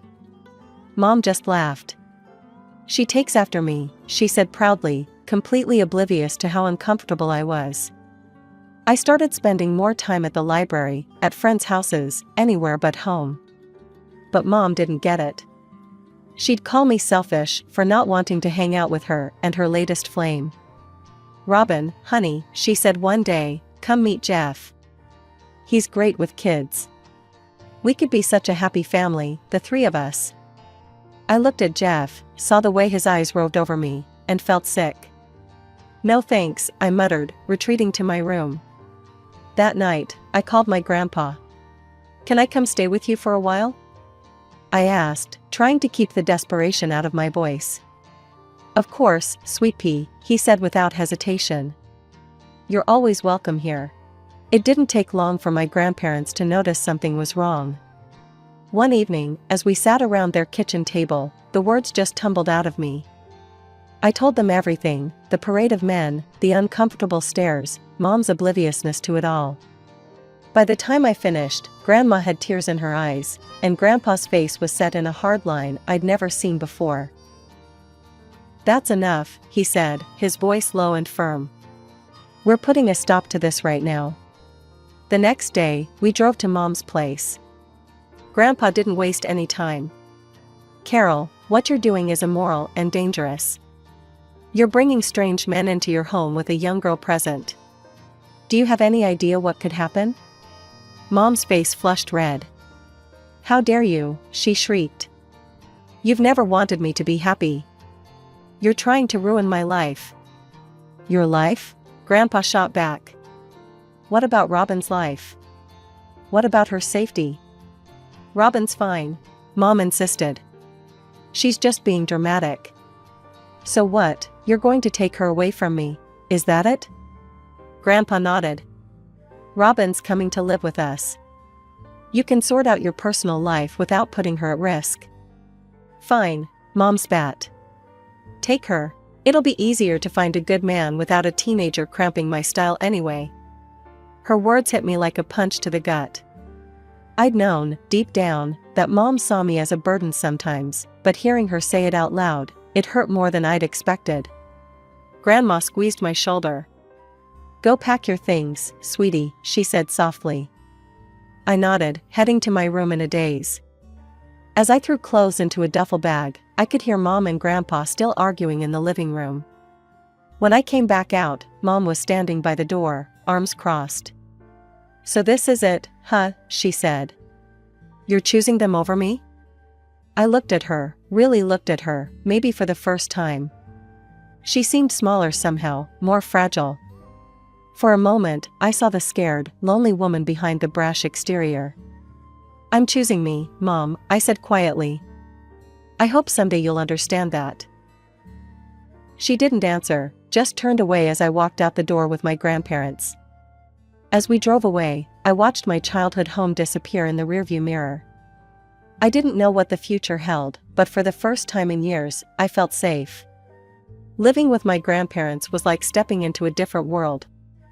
Gone were the late-night arguments, the parade of strange men, and the constant tension. Instead, I found myself surrounded by love, stability, and support.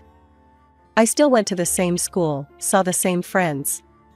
But everything felt different. Better. I could focus on my studies without worrying about what, or who, I'd find when I got home. Mom was Mom. She'd call occasionally, usually to talk about her latest boyfriend or to complain about work. She rarely asked about me, and when she did, she didn't seem to really listen to the answers. When graduation day rolled around, I was surprised to see her there. She sat with my grandparents, looking uncomfortable and out of place. "You look nice, honey," she said after the ceremony, giving me a quick hug. "Listen, I've got to run. I've got a date with this great guy I met at work. You understand, right?" And just like that, she was gone. I watched her rush off, feeling a mixture of hurt and relief. My grandparents helped me move into my dorm room that fall, setting me up with everything I needed for college. I decided to study to become an investment manager, fascinated by the world of finance and planning. That's where I met Jake. We were in the same introduction to financial markets class, both of us bright-eyed freshmen with big dreams. We became friends first, study buddies who'd quiz each other late into the night at the campus coffee shop. It wasn't until our senior year that things shifted. We were working on a group project, hunched over spreadsheets in the library, when Jake suddenly looked up at me. "Robin," he said, his voice serious, "I think I'm in love with you." I blinked at him, surprised. And then I realized I felt the same way. Our relationship blossomed quickly after that. Jake was kind, smart, and stable, everything I'd never had in my life with Mom. When he proposed after graduation, I didn't hesitate to say yes. I saw Mom a few times during those years, usually when I'd stop by her place during breaks.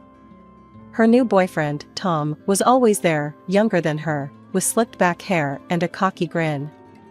"Robin, this is Tom," Mom had said, beaming. "He's got a daughter, 7 years younger than you. Isn't that great?" I'd smiled politely, not sure what to say. Tom had looked me up and down in a way that made me uncomfortable, reminding me of all those boyfriends from years ago. After reliving all these memories, I knew I needed to talk to Grandpa. Jake and I drove out to my grandparents' house one weekend, the weight of Mom's demand heavy on my mind. "Grandpa," I said as we sat in their cozy living room, "Mom called me about the wedding. She wants her boyfriend Tom to walk me down the aisle. Says he wants to practice for when his own daughter gets married." Grandpa reached out and took my hand. "Robin, I'd be honored to walk you down the aisle.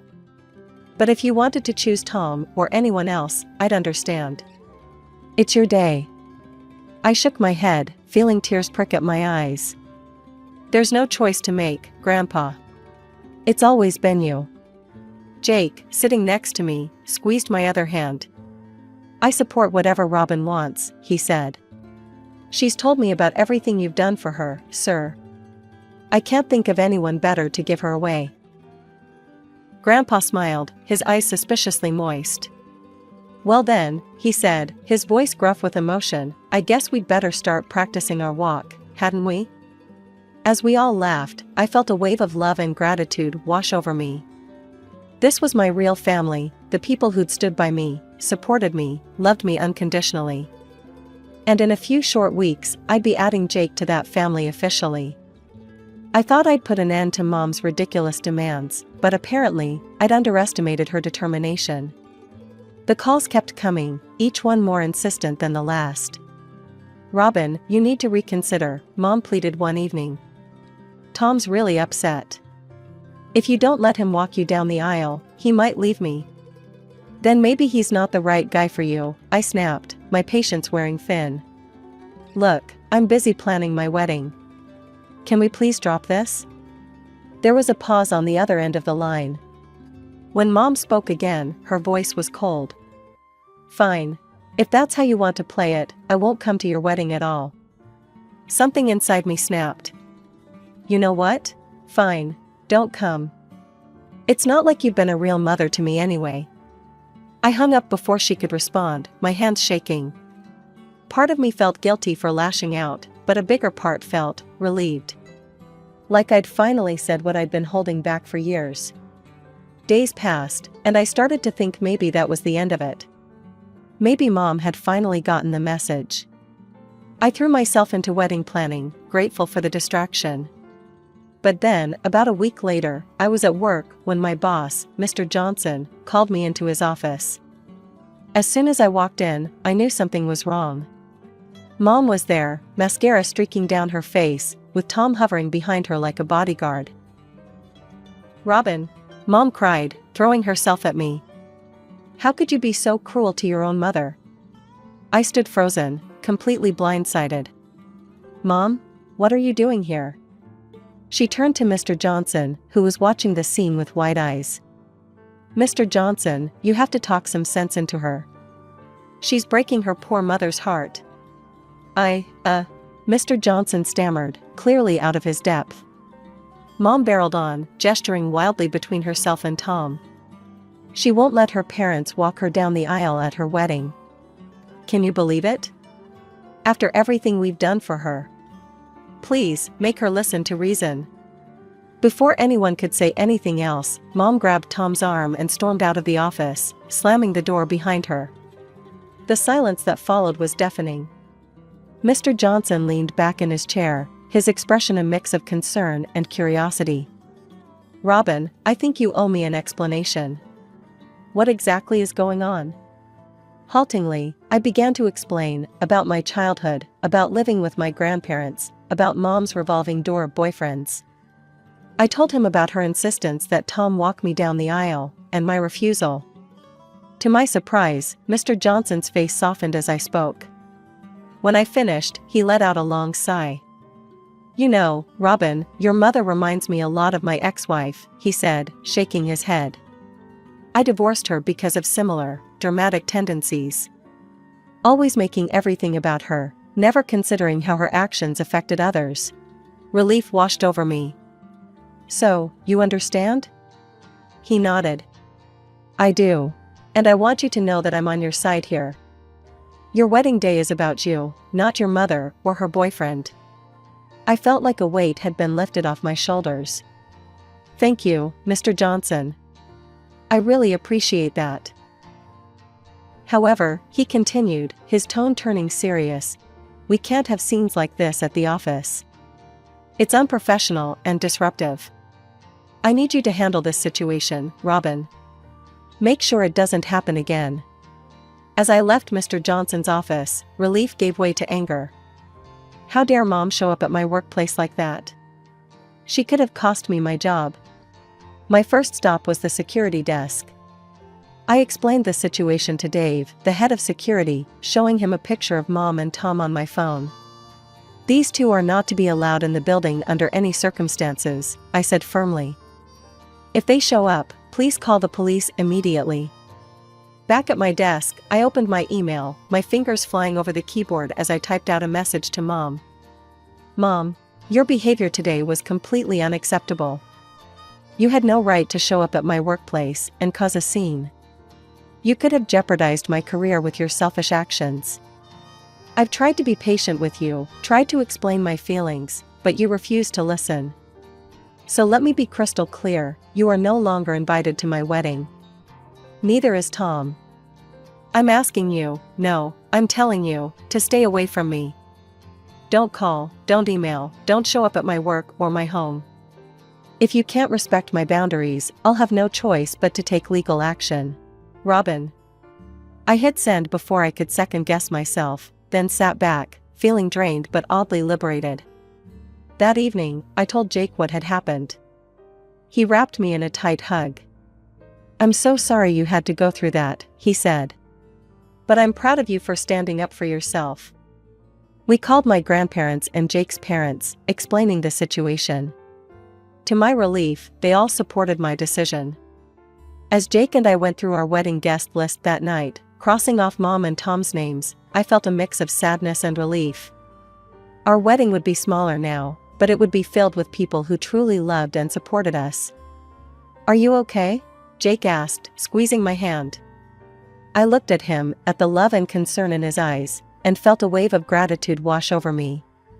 "Yeah," I said, squeezing back. "I really am."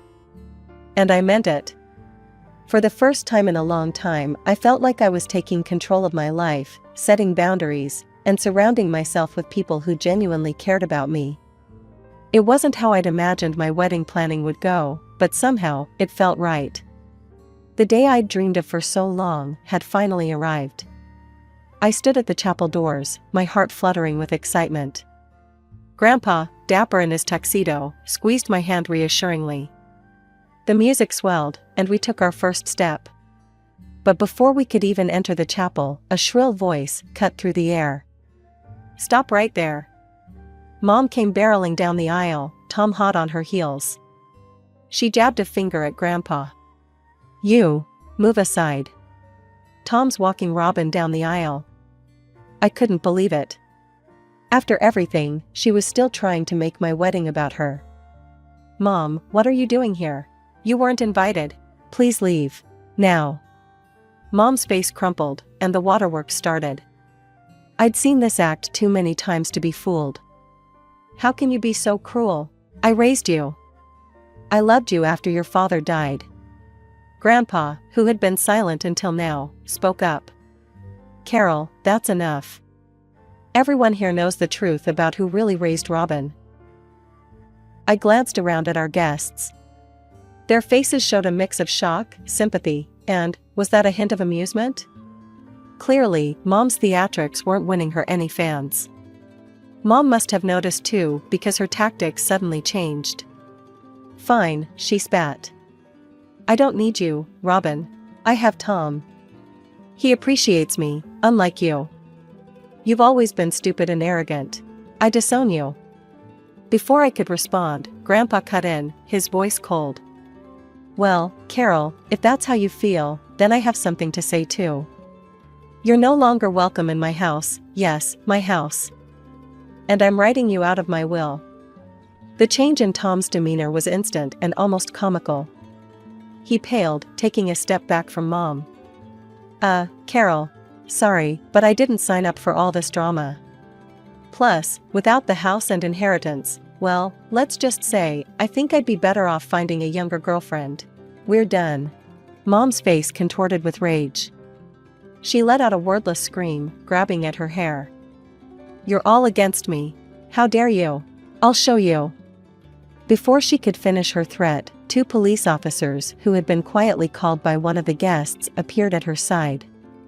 "Ma'am, I'm going to have to ask you to come with us," one of them said firmly. As they led Mom away, her shouts echoing through the chapel, I felt a strange mix of emotions, relief, sadness, and oddly enough, a bit of pity. This was rock bottom for her, and part of me hoped it might finally be the wake-up call she needed. 30 minutes later, after I'd had a chance to touch up my makeup and calm my nerves, I once again stood at the chapel doors with Grandpa.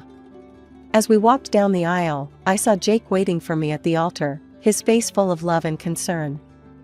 Our eyes met, and suddenly, all the drama of the past hour faded away. This was our moment, and nothing, not even my mother's antics, could take that away from us. The ceremony was beautiful, filled with laughter and happy tears. And as Jake and I shared our first kiss as husband and wife, I knew that whatever challenges life threw our way, we'd face them together, surrounded by the love and support of our true family. During the reception, guest after guest approached us, offering words of support and condemning my mother's behavior. "You handled that like a champ, Robin," my college roommate said, hugging me tight. "Your mom's got some nerve," Jake's uncle grumbled. "But you showed her what real class looks like." And as Jake and I drove off to start our honeymoon, I felt a sense of peace settle over me. The drama with Mom was behind us now. We had a whole new life ahead of us, and I couldn't wait to see what adventures it would bring. It's been a year since the wedding, and life has settled into a new, peaceful rhythm. Jake and I live in a cozy apartment just a stone's throw from our offices. It's not huge, but it's ours, filled with love and laughter. Every morning, we walk to work together, hand in hand, talking about our plans for the future. The house where I grew up, the one Mom used to live in, now provides us with a steady stream of rental income. We've turned it into something positive, using the extra money to save for our future and occasionally splurge on weekend getaways. As for Mom, well, I hear things through the grapevine now and then. Apparently, she's renting a small apartment across town. And true to form, she's on the hunt for her next soulmate. Some things never change, I guess. I haven't spoken to her since the wedding. Sometimes I feel a twinge of guilt about that, but then I remember the years of chaos, the constant drama, the way she tried to hijack one of the most important days of my life. And I know I made the right choice. One sunny Saturday morning, as Jake and I are having breakfast on our tiny balcony, he asks, "Do you ever think about reaching out to your mom?" I take a sip of coffee, considering the question. Sometimes, I admit. But then I remember how peaceful our life is now, how drama-free. And I'm not ready to risk that. Jake nods, understanding. "You know I'll support whatever you decide, right?" I smile, reaching across the table to squeeze his hand. "I know. And that means everything to me." Later that day, we're walking through the park when we pass a mother and daughter having a picnic. They're laughing, heads close together, sharing some private joke. For a moment, I feel a pang of what might have been. But then I think about Grandma and Grandpa, who call every Sunday without fail. I think about Jake's parents, who have embraced me as a daughter. I think about our friends, who rallied around us during the wedding fiasco and have been our rock ever since. I realize that family isn't always about blood. It's about the people who stand by you, who support you, who love you unconditionally. And by that measure, I'm rich beyond my wildest dreams. My name's Daisy, and this is the story of how I learned that family isn't always blood, and sometimes the people who should love you the most are the ones who hurt you the deepest. I came into this world as an unwelcome surprise to my parents, fresh out of college with stars in their eyes and careers on their minds. When my mom found out she was pregnant, she wanted an abortion. It wasn't the right time, they weren't ready, all that jazz. But my grandparents had other ideas. See, they were loaded, and they'd been bankrolling my parents' lives. When they caught wind of the pregnancy, they laid down the law, have the baby, or kiss the gravy train goodbye. From day one, I was an afterthought. My mom couldn't wait to get back to work, leaving me with a revolving door of nannies and my grandmothers. Don't get me wrong, I'm grateful for the care they gave me, but it wasn't the same as having real parents. As I grew older, my grandparents started to back off. They'd done their duty, keeping me alive and all, and now they were off to enjoy their golden years in exotic locales. Can't blame them, I guess. But it left me even more alone. By the time I was 7, I was practically raising myself. I knew how to cook basic meals, do my own laundry, and get myself ready for school. It wasn't ideal, but it was my normal. Then, everything changed. My mom got pregnant again. This time, it was different. My parents were ready, excited even. They'd climbed the corporate ladder, made names for themselves. Now they could afford to be parents, or so they thought. When my sister was born, it was like the sun had finally risen in our house. My parents were over the moon, cooing and fawning over her like she was made of gold. And I was pushed even further into the shadows. As the years went by, the difference in how we were treated became more and more obvious. My sister got the best of everything: toys, clothes, attention. If she wanted something, she got it. If she did something wrong, it was brushed off with a laugh and a kids will be kids. Me? I learned not to ask for things. I wore hand-me-downs and made do with what I had. If I screwed up, it was met with disappointment and lectures about responsibility. Don't get me wrong, we weren't poor. Far from it. My parents were doing well, really well. But in their eyes, I was already grown, already independent. Why waste money on me when my sister needed it more? I threw myself into my studies. If I couldn't have their love, I'd have their respect. I got top grades, joined every club I could, stayed out of trouble. But it was never enough. They'd nod absently when I showed them my report card, then turn back to my sister's finger-painting masterpiece. By the time high school rolled around, I was counting the days until I could leave. I applied to colleges in secret, not telling my parents until I'd already been accepted. When I finally got into one of the best colleges, I packed my bags and left without a word. It took them 3 days to notice I was gone. 3 whole days. And even then, it was only because my mom wanted some yogurt. When she called, her voice was casual, like she was asking about the weather. "Daisy, could you pick up some low-calorie yogurt from the health food store on your way home?" I almost laughed. Here I was, starting a new chapter of my life, and all she cared about was yogurt. "Mom," I said, trying to keep my voice steady, "I'm not at home. I've been at college for 3 days now. I'm living in the dorms." There was a moment of silence on the other end. I could almost hear the gears turning in her head, trying to process this information. Then, without a hint of remorse or concern, she said, "Oh. Well, if you come back, you'll have to stay at a hotel. We've given your room to your sister." Life at college was a breath of fresh air. But money was tight. My parents didn't offer any financial support. But my grandparents, bless their hearts, came through for me. They sent me small amounts regularly, just enough to keep me afloat. It wasn't much, but it meant everything to me.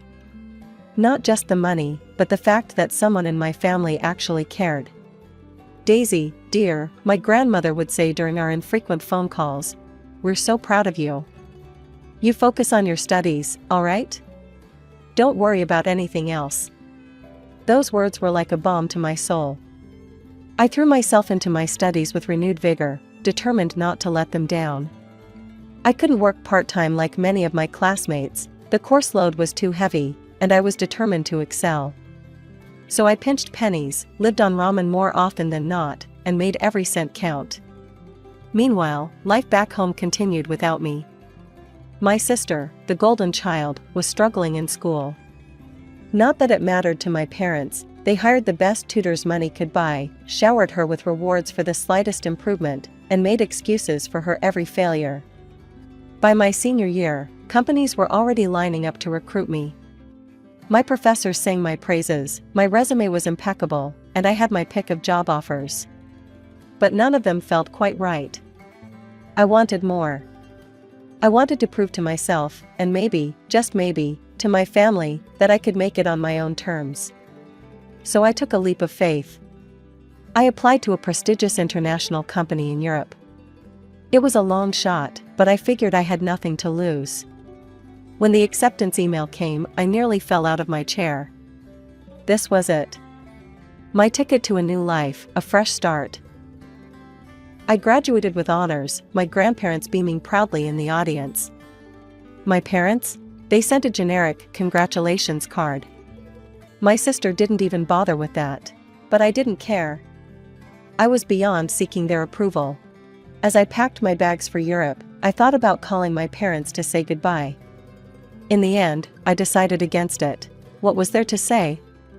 They'd made it clear where I stood in their lives. Instead, I hugged my grandparents tight, promising to call and write often. Life in Europe was everything I'd hoped for and more. Every now and then, I'd call my parents. Old habits die hard, I guess. But each conversation was like pulling teeth. They'd give monosyllabic answers, always too busy or too distracted to really talk. And they never, not once, called me. Then I met Marco. He was in the marketing department, all charm and quick wit, with a smile that could light up a room. We started as colleagues, became friends, and before I knew it, we were falling in love. When Marco proposed on a moonlit beach in Positano, I didn't hesitate. We decided to have the wedding in Italy. "We should go tell your parents in person," Marco said one night as we pored over wedding plans. "And invite them properly. It's the right thing to do." So we flew back to the States, armed with wedding invitations and hope. Foolish hope, as it turned out. From the moment we walked into my childhood home, it was clear we weren't welcome. My parents were cold, distracted. They barely looked at Marco, barely acknowledged our news. "Oh, that's nice," my mother said, her eyes on her phone. "We're terribly busy though. Your sister's new apartment needs work, and we're overseeing the renovations." We stayed for a week. A long, uncomfortable week. My parents were hardly ever home, always at my sister's new place. But my sister? She was always around, always watching, always there. I saw the way she looked at Marco. The flutter of her eyelashes, the coy smiles. It made my stomach churn. "Marco," she cooed one evening, "I'd love your opinion on the color scheme for my bedroom. Why don't you come up and take a look?" I saw the discomfort on Marco's face. "I don't think," he started, but I cut him off. "That's enough," I snapped at my sister. "He's my fiancé. Back off." Her face crumpled into a pout. "I was just being friendly," she whined. "God, Daisy, you're so selfish. You always want everything for yourself." She stormed off, no doubt to cry to our parents. And sure enough, not 10 minutes later, my mother was there, face like thunder. "How dare you speak to your sister that way?" she hissed. "After all we've done for you." I laughed, a harsh, bitter sound. "All you've done for me? That's a joke, right?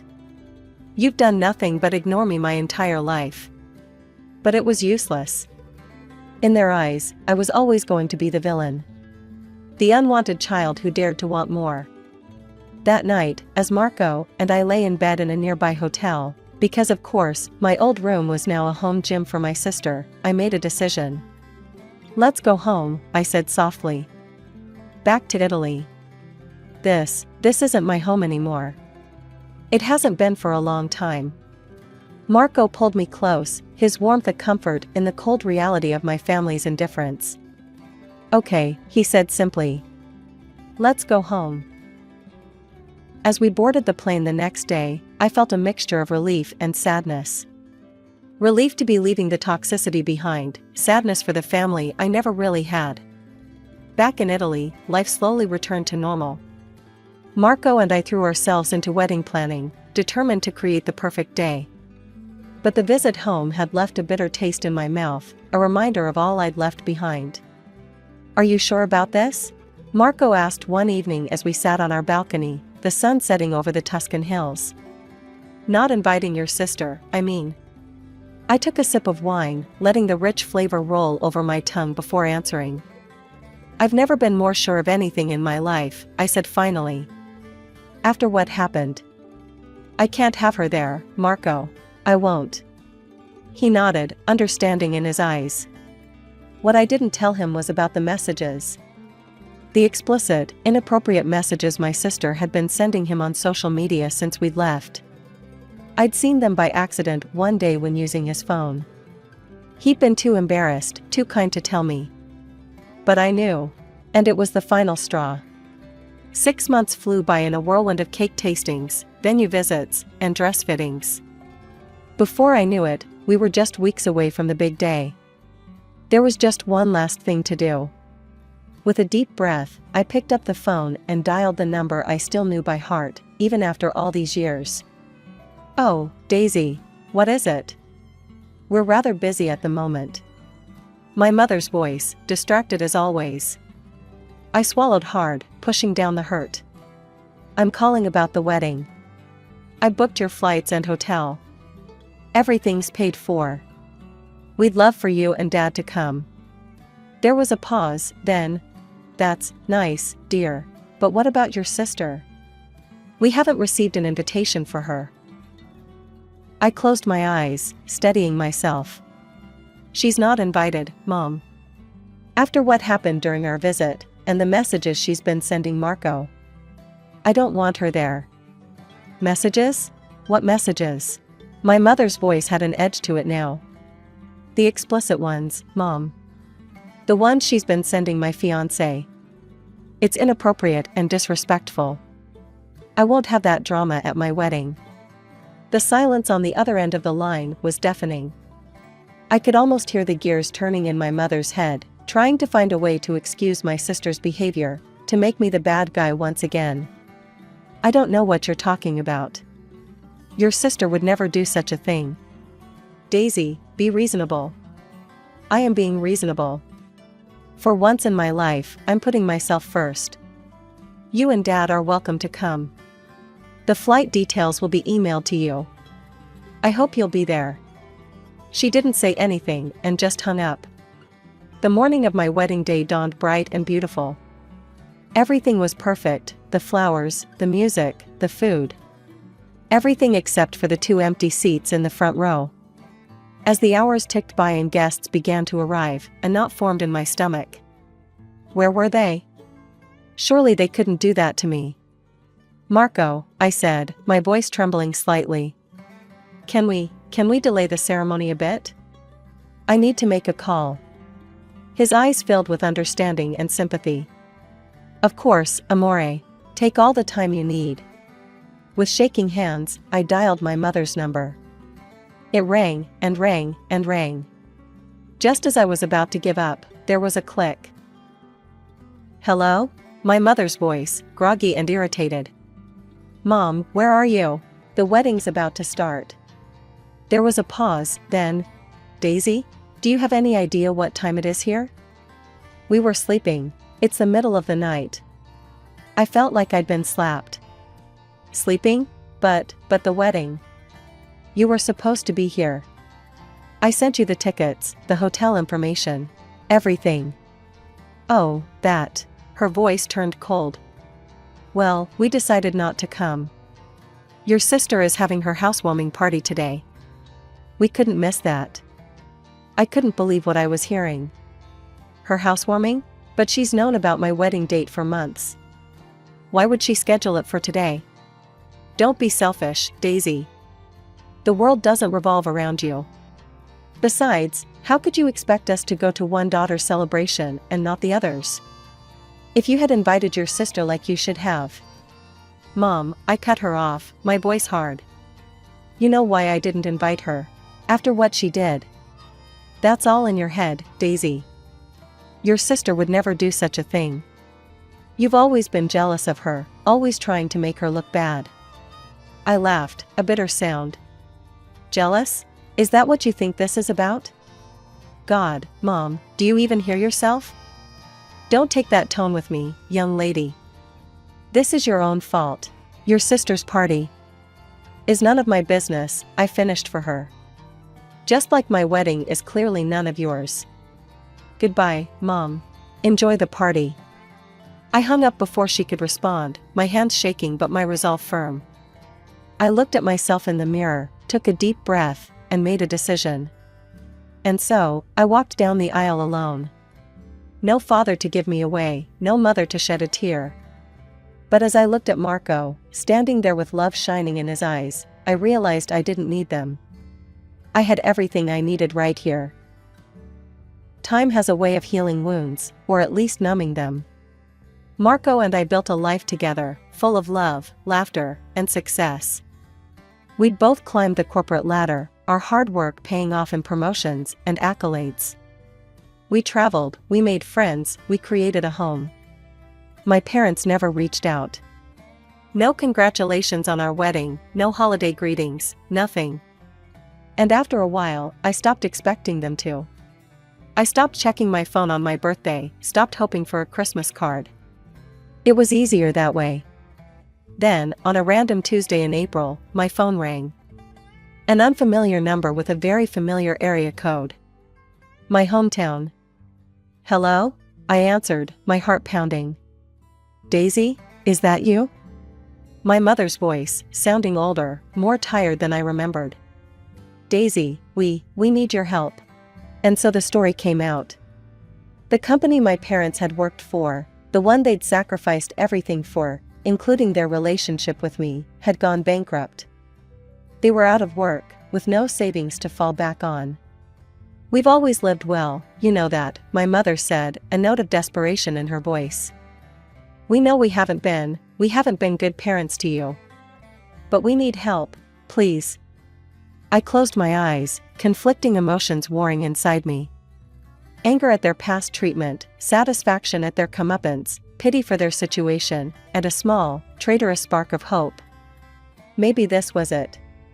Maybe this was the moment they'd finally see me, value me.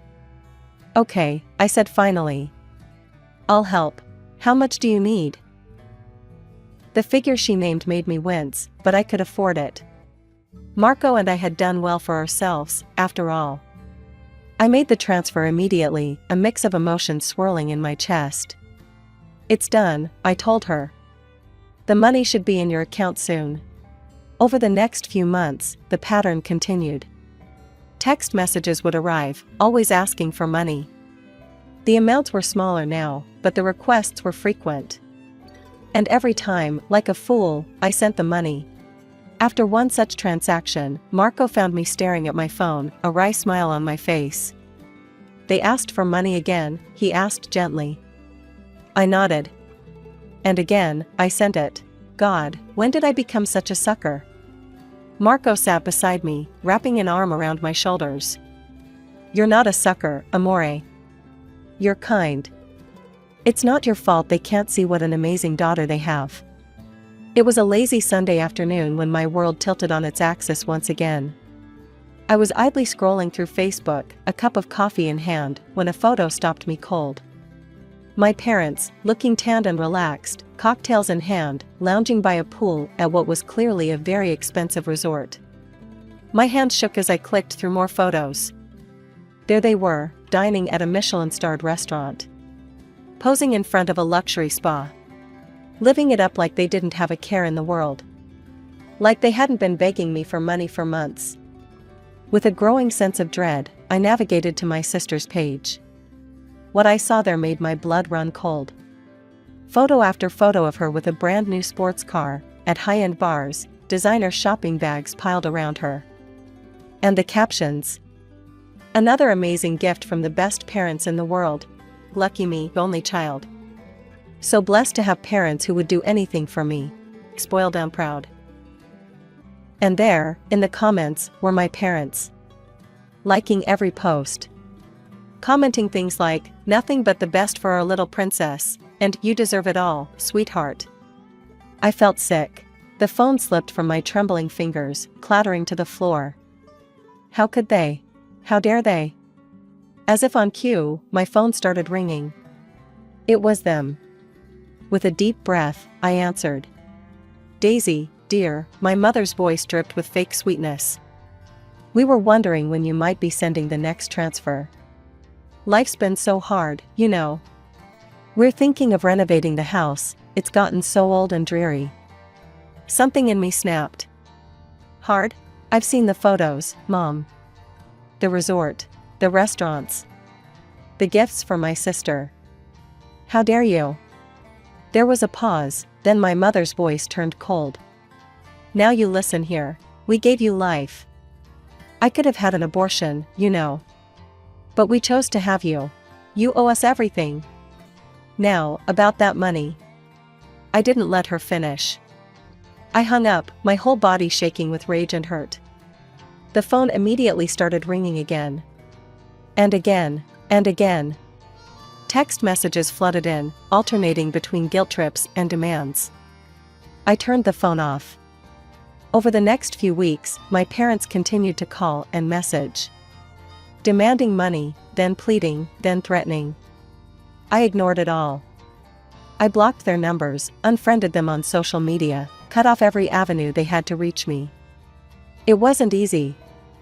There were moments of doubt, of guilt. But every time I wavered, I remembered those photos, those comments.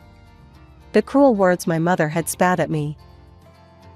Years passed, and life continued to evolve.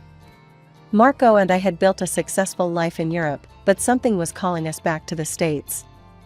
Maybe it was nostalgia, or maybe it was the desire to start a family of our own in familiar surroundings. Whatever the reason, we made the decision to return to my hometown. We quickly settled into our new life. A quaint house in a quiet neighborhood, prestigious jobs that challenged and excited us, and plans for the family we hoped to start soon. It felt like everything was finally falling into place. One afternoon, while having coffee with an old school friend, I learned about the dramatic turn of events in my estranged family's life. "Did you hear about your sister's party?" my friend asked, her eyes wide with gossip. I shook my head, bracing myself for whatever came next. "It was wild," she continued. "After everyone left, she fell asleep while smoking in bed. The whole house went up in flames. Your sister made it out, but the house, it's gone, Daisy. Completely destroyed." I sat there, stunned. The house I grew up in, the site of so many conflicting memories, reduced to ashes because of my sister's carelessness. "That's not even the worst part," my friend added. "Turns out your parents let the insurance lapse. They've lost everything." A part of me felt a twinge of satisfaction, quickly followed by guilt for feeling that way. But mostly, I felt nothing. They had made their choices, just as I had made mine. Life went on. Marco and I focused on our careers, our home, our future. Then, one sunny Saturday morning, a knock on the door changed everything. I opened it to find my parents standing there. They looked older, worn down. The designer clothes and perfectly coiffed hair were gone, replaced by shabby, outdated outfits and graying, unkempt locks. "Daisy," my mother said, her voice trembling. "We need your help." I stood there, frozen, as they poured out their tale of woe. Living in a cramped, rented apartment. Struggling to make ends meet. No savings, no support from their own parents, unable to find work at their age. "And your sister," my father added, his voice bitter. "We asked to stay with her, in the apartment we bought her. She kicked us out. Said she didn't have room for old people." A part of me wanted to laugh at the irony. The golden child, turning on them just as they had turned on me. But the laugh died in my throat as I looked at their desperate faces. "Please, Daisy," my mother pleaded. "We have nowhere else to go. You're our only hope." For a moment, I was tempted. The little girl inside me, the one who had always craved their love and approval, wanted to throw open the door and welcome them in. But then, "You owe us this," my mother said, her tone shifting from pleading to demanding. "After all, I could have aborted you. You owe us your life." And just like that, the spell was broken. I felt a calm settle over me, a certainty I had never known before. "No," I said, my voice steady and clear. "I don't owe you anything. Not for giving birth to me, not for the years of neglect, not for choosing my sister over me time and time again. You made your choices. Now you have to live with them. Now, I'm asking you to leave. If you don't, I'll call the police." My father tried to step forward, but I stood my ground. "I mean it," I said. "Leave. Now. And don't come back." They left, hurling insults and threats as they went. I closed the door, leaning against it as tears finally came. Not tears of sadness or regret, but of relief. Of closure. That night, I called my grandparents. They had always been there for me, even from a distance. They listened as I poured out the whole story, offering words of comfort and support. "You did the right thing, Daisy," my grandmother said. "You can't set yourself on fire to keep others warm. Especially those who wouldn't even notice if you burned." As I hung up the phone, I felt a sense of peace wash over me. The last ties to my toxic past had been severed. The future stretched out before me, bright and full of possibility.